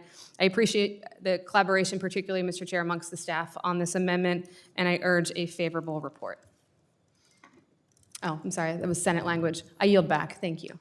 Gentlelady yields back. I recognize myself for a statement, and I appreciate the gentlelady bringing this amendment forward. I do support the amendment. The amendment would ensure that the Secretary of the Interior examines mining projects on federal land with potential to produce hard rock minerals from coal ash and other coal byproducts in the report required under the bill. According to the USGS, coal byproducts such as coal fly ash are a potential source of recoverable rare earth elements, which serve key functions in the defense, energy, technology, and manufacturing sectors. As we've discussed before, today China controls the vast majority of global rare earth production. This amendment represents an important step towards understanding the potential for expanding rare earth production here at home while leveraging existing energy infrastructure. I too have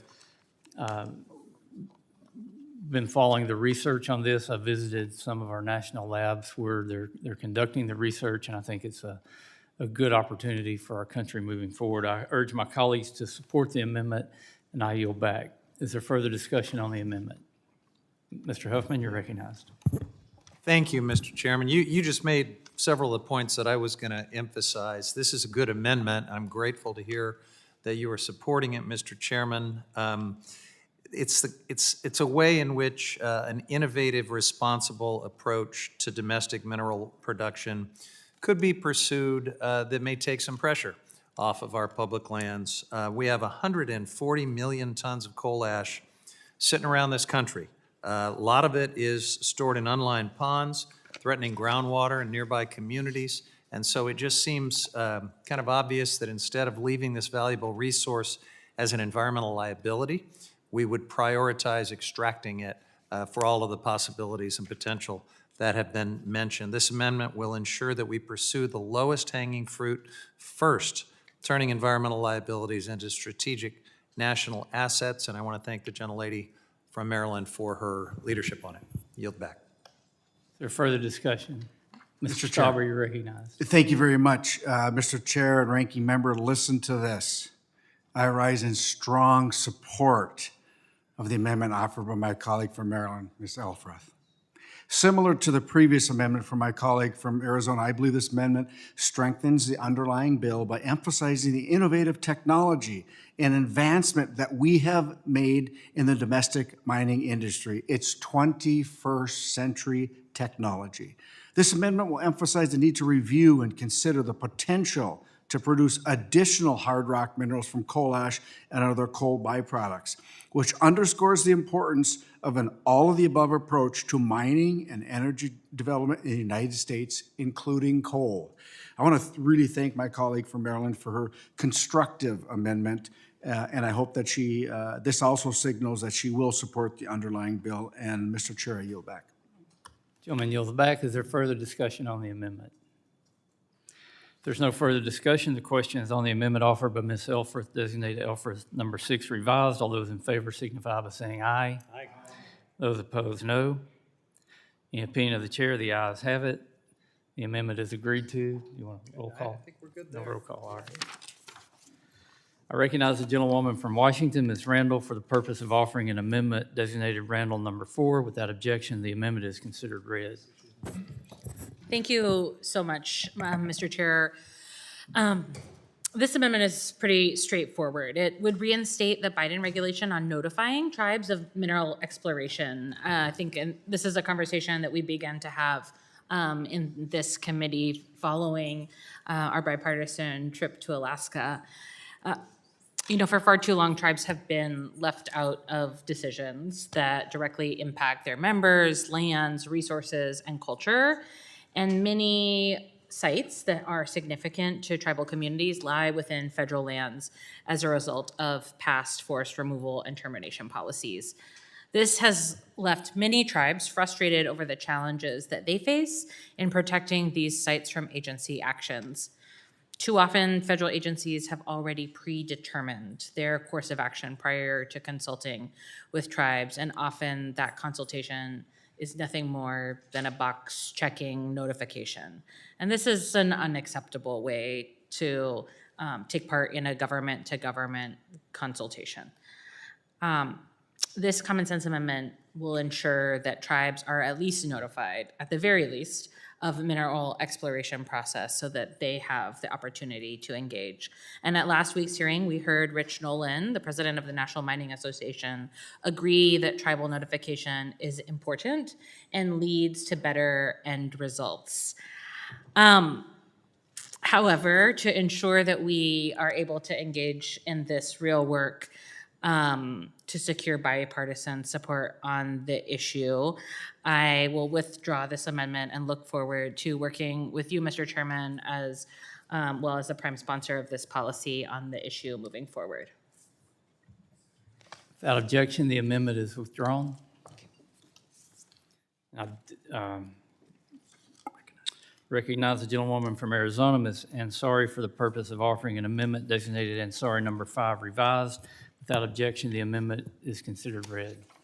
Thank you, Mr. Chairman. My amendment would direct the Secretary to conduct a study and report to Congress on the barriers to byproduct production from mining projects on federal land.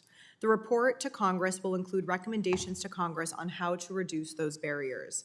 Exciting new research published in Science and authored by folks at the Colorado School of Mines found that recovering byproducts from currently operating U.S. metal mines could drastically reduce import reliance for critical minerals. Right now, critical minerals are literally being thrown away as waste rock, but with targeted strategic support, mines could begin recovering those minerals, a faster, more adaptable way to get the minerals we need and reduce our reliance on adversaries like China with less impact on the environment.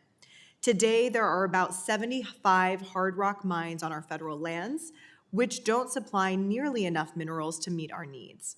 We are reliant on imports for many important minerals, like antimony and rare earths, and many of those supply chains run through China. A lot more of the proposed solutions on the table would have us open more and more mines. I want to be clear. I am not opposed to new mining. Mining creates jobs in my home state of Arizona, and the industry helps fuel our transitioning economy. But mining is more complicated than that. We also need to be conscious of the industry's water use and other environmental impacts, as well as the impact the industry has on communities and tribes. And these new mines alone can't meet all of our needs, especially not in the near future.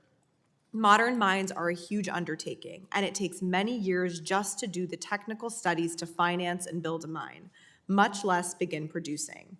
And for many critical minerals, it just doesn't make commercial sense to build a mine to target them. But this new study provides a new way forward that will have less environmental and community impact while also driving job creation and American innovation.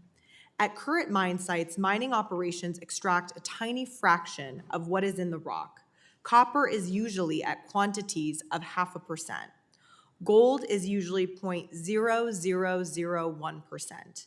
Everything else is discarded. But that waste rock contains rare earth elements, gallium, germanium, nickel, cobalt, and more. If we could extract more of these minerals from the discarded rocks, we would need far fewer mines. In fact, the study found that with 90% of byproduct recovery, the U.S. could meet nearly all of our current mineral needs. But barriers do remain, including economic, policy, and technical hurdles. This report will help us identify the exact number of those barriers and the exact nature of those barriers, enabling us to begin addressing them, hopefully in a bipartisan manner. This new research shows transformational potential. Let's make sure we're seizing the moment.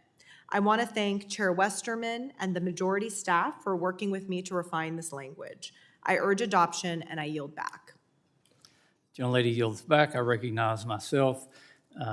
I support this amendment and appreciate the gentlelady for bringing it forward and working with us to get it to a good point. As she said, this amendment would expand on H.R. 4090's identification of potential hard rock mineral byproducts, requiring the Secretary of the Interior to report to Congress on the barriers to mineral byproduct production on federal lands. The amendment would also instruct the Secretary to provide recommendations to Congress on how such barriers can be reduced. So I believe this is a proactive approach to utilizing these minerals that are there. We just have to figure out how to get them out and to get them refined and in the processes they need to be in. But according to a recent report from the Colorado School of Mines, critical mineral byproduct recovery from U.S. mines has the potential to reduce our nation's import reliance across a range of commodities, which is something I think we can all agree on. When it comes to securing our mineral supply chains, we should have or we should leave no stone unturned. This amendment will help us achieve this goal to fully unlock our vast domestic resources. I urge my colleagues to support the amendment, and I yield back. Is there further discussion on the amendment? Mr. Stauber, you're recognized. Thank you very much, Mr. Chairman and Mr. Ranking Member. I rise in strong support of the amendment offered by my colleague from Arizona, Ms. Ansari, and the Ranking Member of EMR.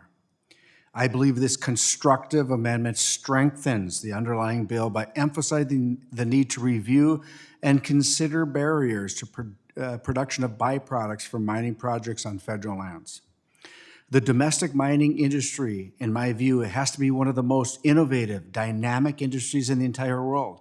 As time goes on, we're learning so much more and getting better. We're improving efficiencies at our mines, getting more out of less using 21st century technology. In fact, I don't even like using the term, quote, waste rock anymore. At mines across this country, developers are reprocessing this so-called waste rock, responsibly extracting additional ore that wasn't possible just a few years ago, thanks to the incredible advancement in technology. We should embrace this, and I think this amendment does just that. I want to thank my colleague from Arizona for her constructive amendment, and I hope that this signals she will support the underlying bill. And Mr. Chair, I yield back. Gentleman yields back. Is there further discussion on the amendment? If there's no further discussion, the question is on the amendment offered by Ms. Ansari, designated Ansari number 5, revised. All those in favor signify by saying aye. Aye. All those opposed, no. Any opinion of the chair? The ayes have it, and the amendment is agreed to. Pursuant to the markup notice, it is now in order to consider H.R. 1366, Mining Regulatory Clarity Act of 2025. I ask unanimous consent that the Subcommittee on Energy and Mineral Resources be discharged from further consideration of the bill. Without objection, so ordered.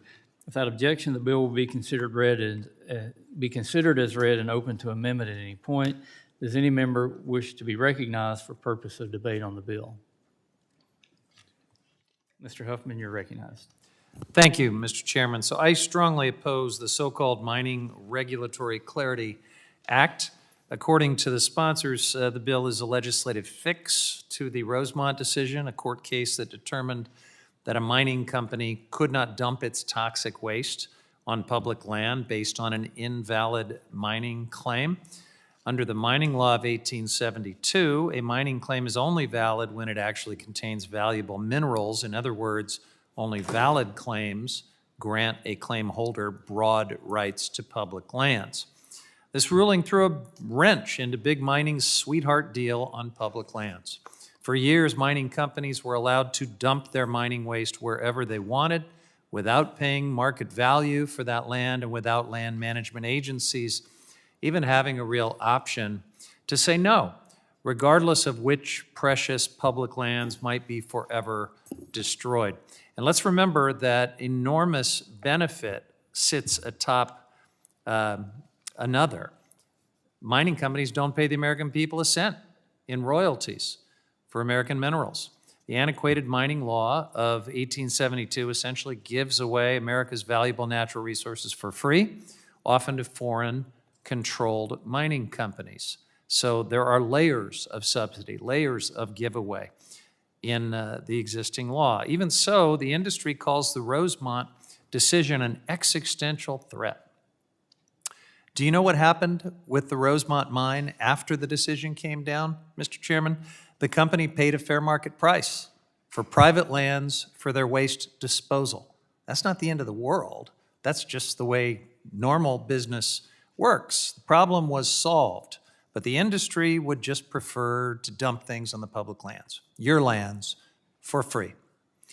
Industry argues this bill would provide certainty and clarity for mining and exploration. In practice, this so-called fix would just allow mining companies to use a different type of claim called a mill site for unlimited mine waste dumping. They could also use it for pipelines. They could use it for processing, whatever they want, again, at cut rate prices. So for the record, I've found no evidence that any mines are currently being held up because of the Rosemont decision. So this entire specter that this bill seeks to fix is a straw man. Now, I do want to point out that the legislation before us today is the second iteration of this bill. Last Congress's version was truly an existential threat to public lands. This version is a little bit more tailored, and I thank the sponsor for listening and for addressing some of the concerns, but key concerns remain that call into question whether this bill really is trying to find a narrowly tailored solution to a so-called problem, or if it's just another way for wealthy polluters to access more public lands on the cheap. My colleagues, like Representative Susie Lee, have offered good faith proposals to close loopholes and to help ensure the bill actually does what its supporters say they want to do. But these proposals have not been incorporated so far. Our amendments today will provide another chance to get this right. And ultimately, balanced public land management will require that we reform and modernize the extremely antiquated mining law of 1872. With that, I yield back. Gentleman yields back. Is there further discussion on the bill? Mr. Stauber, you're recognized. Thank you, Mr. Chairman. I rise in strong support of H.R. 1366, the bipartisan and bicameral Mining Regulatory Clarity Act introduced by my good friend and colleague from Nevada, Mr. Amadei. This bill is simple. It provides much-needed certainty to our domestic mining industry by codifying the so-called Rosemont fix. It restores longstanding interpretation of the mining law of 1872, along with agency regulations governing hard rock mining policy on federal lands. In May of 2022, the United States Court of Appeals for the Ninth Circuit upended decades of settled law when it affirmed a lower court's decision revoking an approved mine plan for the Rosemont Copper Mine project. The decision limited the ability of the Forest Service to approve necessary mining support facilities and activity, which is necessary for mining operations. This decision from the Ninth Circuit put virtually every new domestic mining project in jeopardy. Both the Trump and Biden administrations have agreed that the existing solicitor's opinion at the Department of the Interior addresses this for now. But this is only temporarily. There is nothing stopping the current solicitor or future solicitors from revoking this opinion and sending our domestic mining future back into chaos. Accordingly, this lack of clear certainty and regulatory durability is chilling investment in the United States.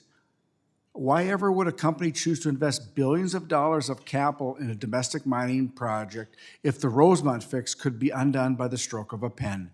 That's why the bipartisan and bicameral Mining Regulatory Clarity Act is necessary. The only way to actually fix the flawed Rosemont decision is to codify this fix into law.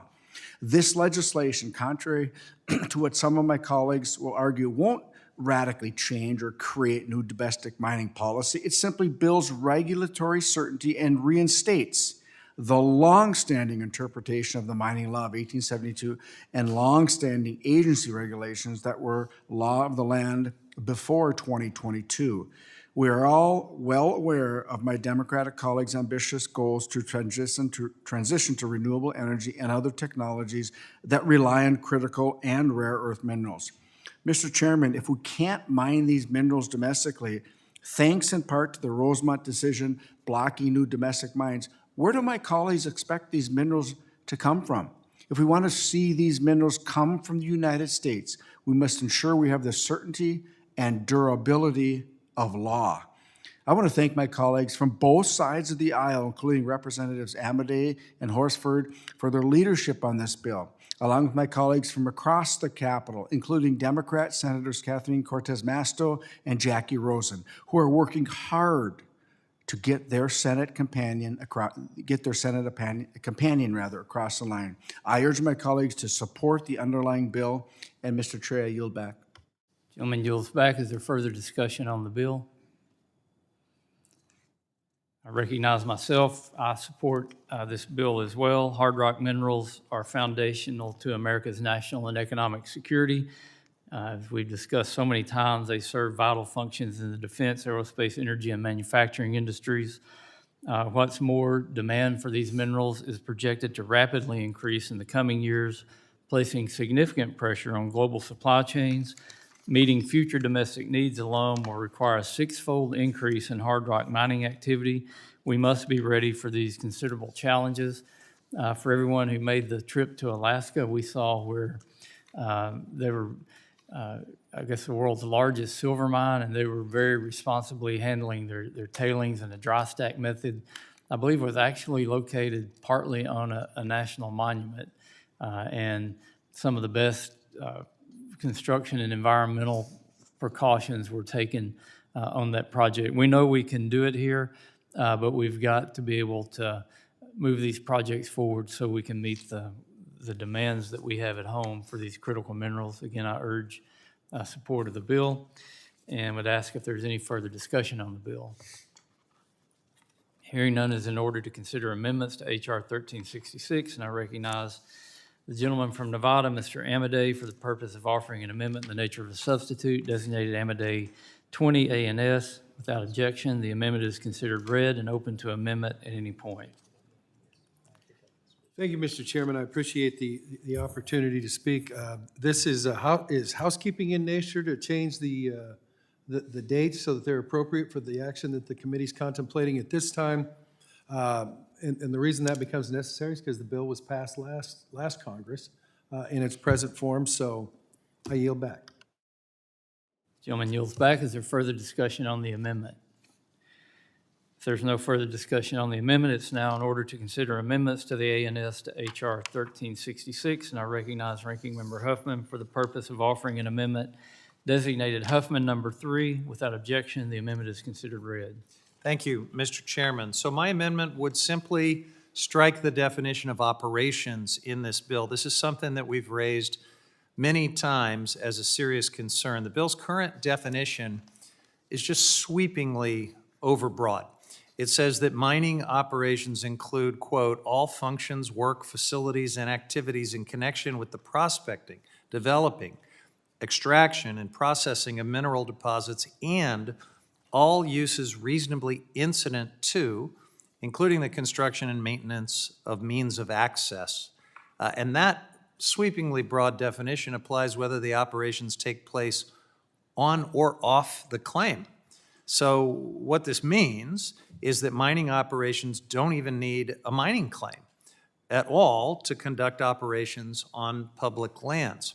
While this definition is currently in regulation, the Interior Department and leading public land law treatise, the leading public land law treatise, have found that off-site mining activities do not currently get the same rights and priority use as mining claims. And I fear that permanently codifying this into the law would further put mining over other uses of public lands, doing an end run around the multiple use balancing requirements that are foundational to public lands management. Now, our land managers have limited discretion to deny a mine on public lands, but they do have moral authority over their roads and pipelines and toxic waste dumping.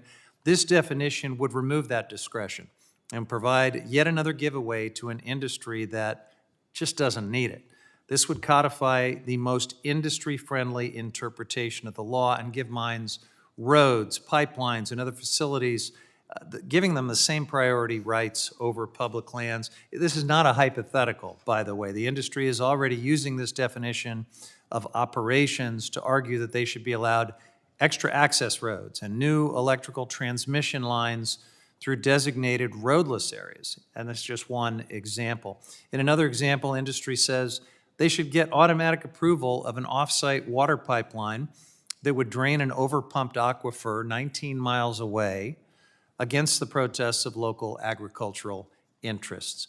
And when we've asked about removing this definition before, the answer that we've gotten is that it's fundamental to the bill, which makes me believe that this loophole is absolutely intentional, and that ought to be very troubling to anyone who looks at this legislation. This is not necessary. We should be closing loopholes, not creating them and expanding them and exalting them by codifying them in the law. I urge adoption of this amendment, and I yield back. Gentleman yields back. Is there further discussion on the amendment?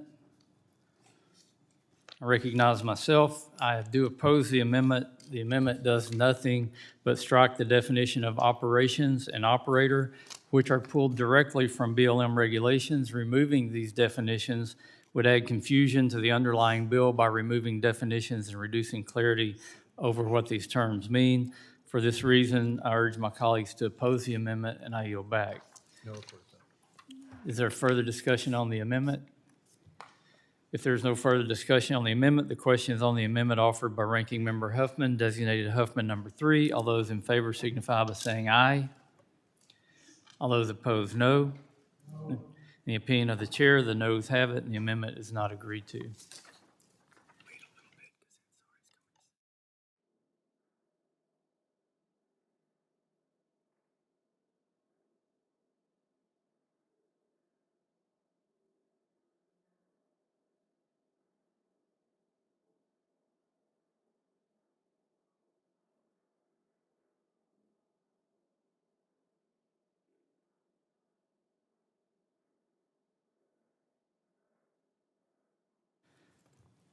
I recognize the gentlewoman from Arizona, Ms. Ansari, for the purpose of offering an amendment designated Lee number 1. Without objection, the amendment is considered read. Thank you, Mr. Chairman. I'm offering this amendment on behalf of my colleague, Representative Susie Lee, who has been closely involved in discussions about how to improve this bill. And while this bill is better than it was last Congress, my colleague had a few recommendations for further improvement. There are no surprises in this amendment. Representative Lee asked questions about all of the issues addressed by this amendment during the hearing, and all 3 of the changes made by the amendment reflect stakeholder comments and concerns expressed during past hearings and the last markup on this bill. First, the amendment would clarify that mining companies may hold only as many mill sites as are necessary for waste rock, tailings, or other operations. It does so by removing the word reasonably to minimize land grabs and ensure that this bill isn't simply a public lands giveaway. Second, it would clarify that a mining company may claim only as many mill sites as are necessary for operations, again removing the word reasonably. The current bill language allows operators to use lands that are, quote, reasonably necessary. Including such a qualifier amounts to a loophole that will invite operators to argue for the use of more lands for convenience, speculative expansion, or any number of reasons. The amendment also says that mining companies may only use or occupy public lands in accordance with approved mining plan of operations on a valid mining claim. This would clarify that the use of a mill site is contingent on the development of an actual mine. Throughout history, bad actors have misused mining claims and the mining law, especially for extortion. Staking claims and then asking for huge sums of money from the people who actually want to develop them. This tweak would ensure that no one can abuse mill sites in the same way they've abused mining claims. Finally, Representative Lee's amendment would add clarification to the savings clause, making clear that nothing in this bill limits the rights to regulate mining and related activities on protected lands or lands open to mining. In a post-Loper-Bright world, Congress must be crystal clear about congressional intent. This amendment helps provide that kind of clarity, and it's exactly why this amendment is needed. I don't believe the majority disagrees with the intent of these amendments, so let's provide the clarity that's needed to the Mining Regulatory Clarity Act. Accepting this amendment would go a long way. I strongly urge adoption of the amendment, and I yield back. Gentlelady yields back. Is there further discussion on the amendment? I recognize myself. I do oppose the amendment because it would limit the number of mill sites that a producer could claim to conduct operations. It would also expose agencies to increased litigation risk by requiring the agency to determine the number of mill sites that should be deemed necessary. Now, I disagree with the argument that the underlying bill would allow bad actors to abuse new mill site claim processes because, for one, operators would have to pay for each of these claims. It wouldn't be operationally efficient for a company to utilize multiple mill site claims. Also, the language still provides agencies the ability to restrict mill sites when it becomes unreasonable. Prior to the Ninth Circuit's blatant disregard for precedent in its controversial Rosemont decision, None of these claims were needed for ancillary uses. The bill reflects a bipartisan agreement on this issue that finds an appropriate middle ground. This amendment, however, would not fix the Ninth Circuit's error and would further muddy the waters when it comes to ancillary use for domestic mining projects. For these reasons, I encourage my colleagues to oppose the amendment, and I yield back. Is there further discussion on the amendment? If there's no further discussion, the question on the amendment offered by Ms. Ansari, designated Lee number 1, all those in favor signify by saying aye. Aye. Those opposed, no. In the opinion of the chair, the noes have it, and the amendment is not agreed to. A recorded vote has been requested. Further proceedings on this amendment will be postponed. I recognize Acting Ranking Member, Ms. Ansari, for the purpose of offering an amendment designated Huffman number 2. Without objection, the amendment is considered read. Thank you, Mr. Chairman. The ranking member's amendment here should not come as a surprise. This is the same amendment that our colleague, Ranking Member Heinrich, offered during the Senate Energy and Natural Resources markup of this bill. The amendment should be low-hanging fruit to improve this bill, and yet so far, our colleagues on the other side of the aisle have not agreed. First, this amendment raises claim maintenance fees for mill sites of $400 per site, up from $200 for 5 acres. We're asking for $80 per acre, up from $40. This amendment also directs all excess claim maintenance fees to the abandoned Hard Rock Mine Fund rather than just the excess fees from mill sites. This would meaningfully help clean up abandoned hard rock mines without affecting funding to administer the federal mining program. And finally, this amendment puts a permanent end to patenting, the legal process where the federal government actually hands over the title to public lands and the minerals below them to a private entity. That process is so minimal, it's basically a public lands giveaway. Any person or business, foreign or domestic, can permanently acquire public lands for as little as $5 per acre, and sometimes even less, depending on the type of mine claim under the patenting system. Since patenting began, taxpayers have essentially given away over 3 million acres of public lands to foreign and domestic hard rock mining companies. That's larger than the state of Connecticut. And that doesn't even count the public wealth and critical minerals given to private companies in the process. Let's look at some real-world examples of this. A Canadian mining company secured patents to over 1,800 acres of U.S. public lands for just $9,000. This land contains an estimated $10 billion worth of gold, one of the largest deposits in U.S. history.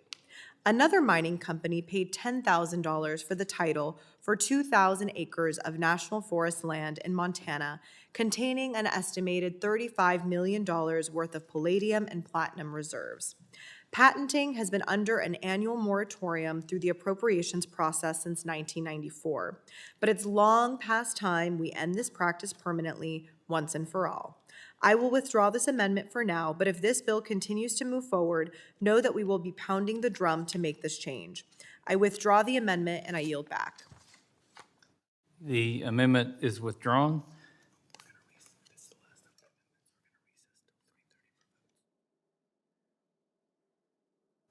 Okay, we've made it through our amendments. We're going to recess until approximately 3:30 p.m. At that time, we will have votes. The committee stands in recess.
Committee will come to order. The chair notes the presence of a quorum. The unfinished business is on the request for recorded vote on amendments to the ANS to HR 4090.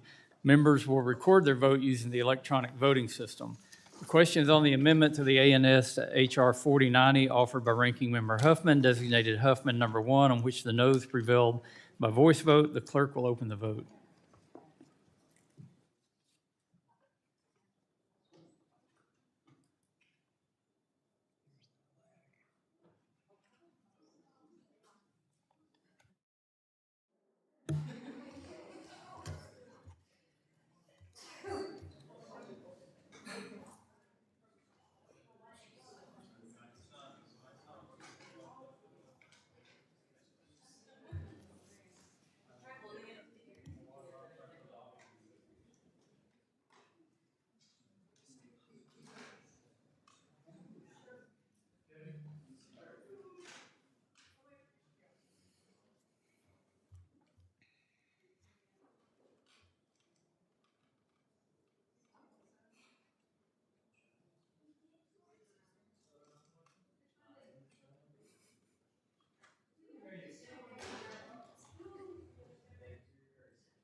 Have all members voted? Does any member wish to change their vote? Hearing none, the clerk will close the vote and report. Mr. Chairman, on this vote, the yeas are 17 and the nays are 23. The amendment is not agreed to. The question is on the amendment to the ANS to HR 4090 offered by the gentlewoman from New Mexico, Ms. Ledger Fernandez, designated Ledger Fernandez number 2, on which the noes prevailed by voice vote. The clerk will open the vote. Okay, thank you.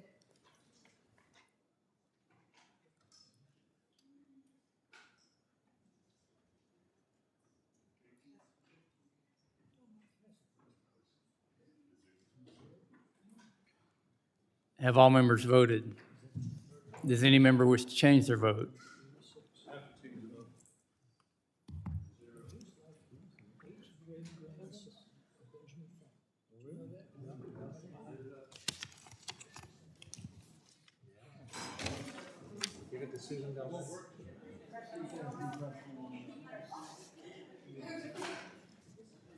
Does any member wish to change their vote?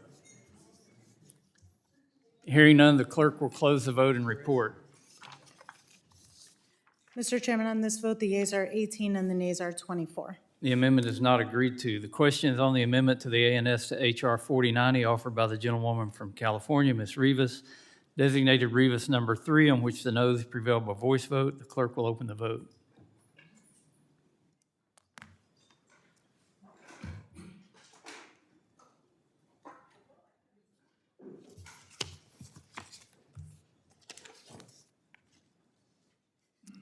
Have all members voted? Does any member wish to change their vote? Hearing none, the clerk will close the vote and report. Mr. Chairman, on this vote, the yeas are 18 and the nays are 24. The amendment is not agreed to. The question now occurs on the amendment in the nature of a substitute as amended to HR 4090 offered by the gentleman from Minnesota, Mr. Stauber, designated Stauber 26 ANS. All those in favor signify by saying aye. Aye. All those opposed, no. In the opinion of the chair, the ayes have it, and the amendment in the nature of a substitute as amended is adopted. Question now occurs on reporting HR 4090 as amended to the House with the recommendation that the bill be favorably approved. All those in favor signify by saying aye. Aye. All those opposed, no. No. In the opinion of the chair, the ayes have it. A recorded vote has been requested. Members will record their vote using the electronic voting system. The clerk will open the vote.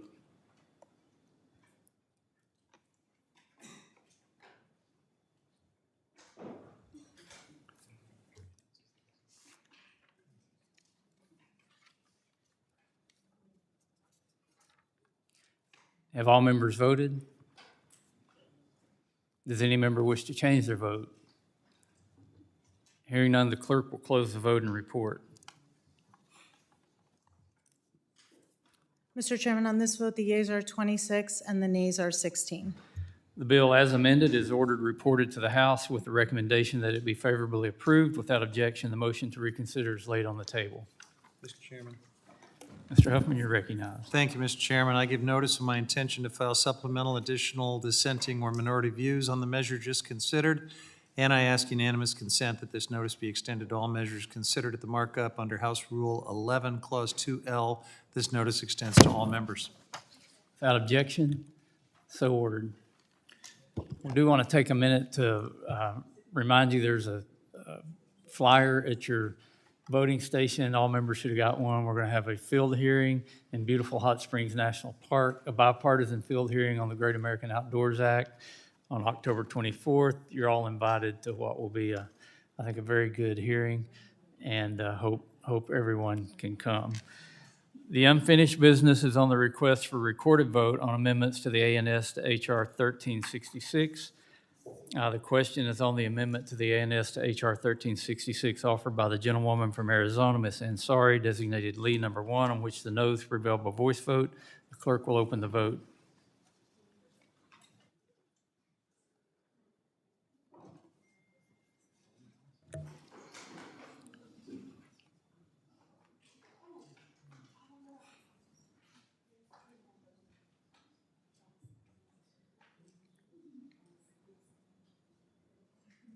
Have all members voted? Does any member wish to change their vote? Hearing none, the clerk will close the vote and report. Mr. Chairman, on this vote, the yeas are 17 and the nays are 25. The amendment is not agreed to. The question now occurs on the amendment in the nature of a substitute to H.R. 1366 offered by the gentleman from Nevada, Mr. Amadei, designated Amadei 20 ANS. All those in favor signify by saying aye. Those opposed say no. No. In the opinion of the chair, the ayes have it, and the amendment in the nature of a substitute is adopted. The question now occurs on reporting H.R. 1366 as amended to the House with the recommendation that the bill be favorably approved. All those in favor signify by saying aye. Aye. Those opposed, no. No. In the opinion of the chair, the ayes have it. A recorded vote has been requested. Members will record their vote using the electronic voting system. The clerk will open the vote.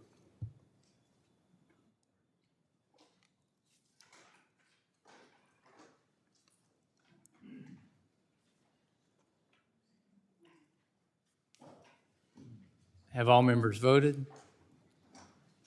Does any member wish to change their vote? The clerk will close the vote and report. Mr. Chairman, on this vote, the yeas are 25 and the nays are 17. The bill as amended is ordered reported to the House with the recommendation that it be favorably approved. Without objection, the motion to reconsider is laid on the table. We now turn to the UC package with the cooperation of Ranking Member Huffman and the other members of the committee. It appears that we have worked out an agreement on 6 bills scheduled for markup today. As we have done before, rather than going through a formal markup process for each of the bills, I will make a single unanimous consent motion to report out the bills favorably with any amendments that have been filed and agreed to. Before we begin, does any member seek time to speak on any of the bills in this unanimous consent motion? Mr. Huffman, you're recognized. Thank you, Mr. Chairman. I am happy to support the bills in the UC package, and I do want to thank the majority for working with us, including in particular on 2 important bills from Democrats. The first is H.R. 4256. This is the Digital Coast Reauthorization Act, sponsored by the great Dave Menn of Southern California.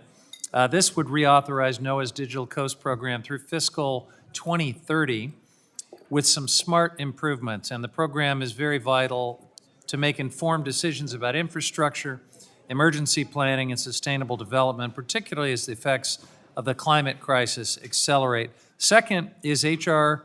3692 by Representative Moulton, and this bill would reauthorize the Young Fishermen's Development Act through fiscal 2031. This program provides direct support to workforce training programs nationwide. It successfully lowers barriers to entry and enables fishermen's organizations to provide training and apprenticeship programs. Both of these bills are effective programs with big returns on our public investment. I also thank the chair for working with us on H.R. 3872, the America Act from Representative Fallon. There is an ANS to this bill because the Trump administration suggested a couple of technical corrections and they also didn't like the acronym. America stood for mineral extraction for renewable industry and critical applications, and I bet you all can guess which word the administration objected to. Even though this bill would help a lithium project, a mineral important to the renewable energy industry. So I appreciate the majority's willingness to drop the short title altogether, and I yield back. Gentleman yields back. Is there any further discussion? Mr. Chairman. Mr. Tiffany, you're recognized. Mr. Chairman, would everyone participate here today, if I may take an extraordinary measure? It is my mother's 94th birthday today. She was born on a farm, still lives on a farm, still works like a dog, canning. She's down in her basement this afternoon. She's canning tomatoes and all the rest. And if you would be so kind to join me in the Boehner birthday song, I would appreciate it so much. We're going to clip it. We're going to send it to her as a happy birthday, if that's okay with you. What's your mother's name, Mr. Tiffany? My mother's name is Virgil. Virgil. Well, we wish Virgil a happy birthday and take it away. This is your birthday song. It doesn't last too long. Hey! Happy birthday, Virgil.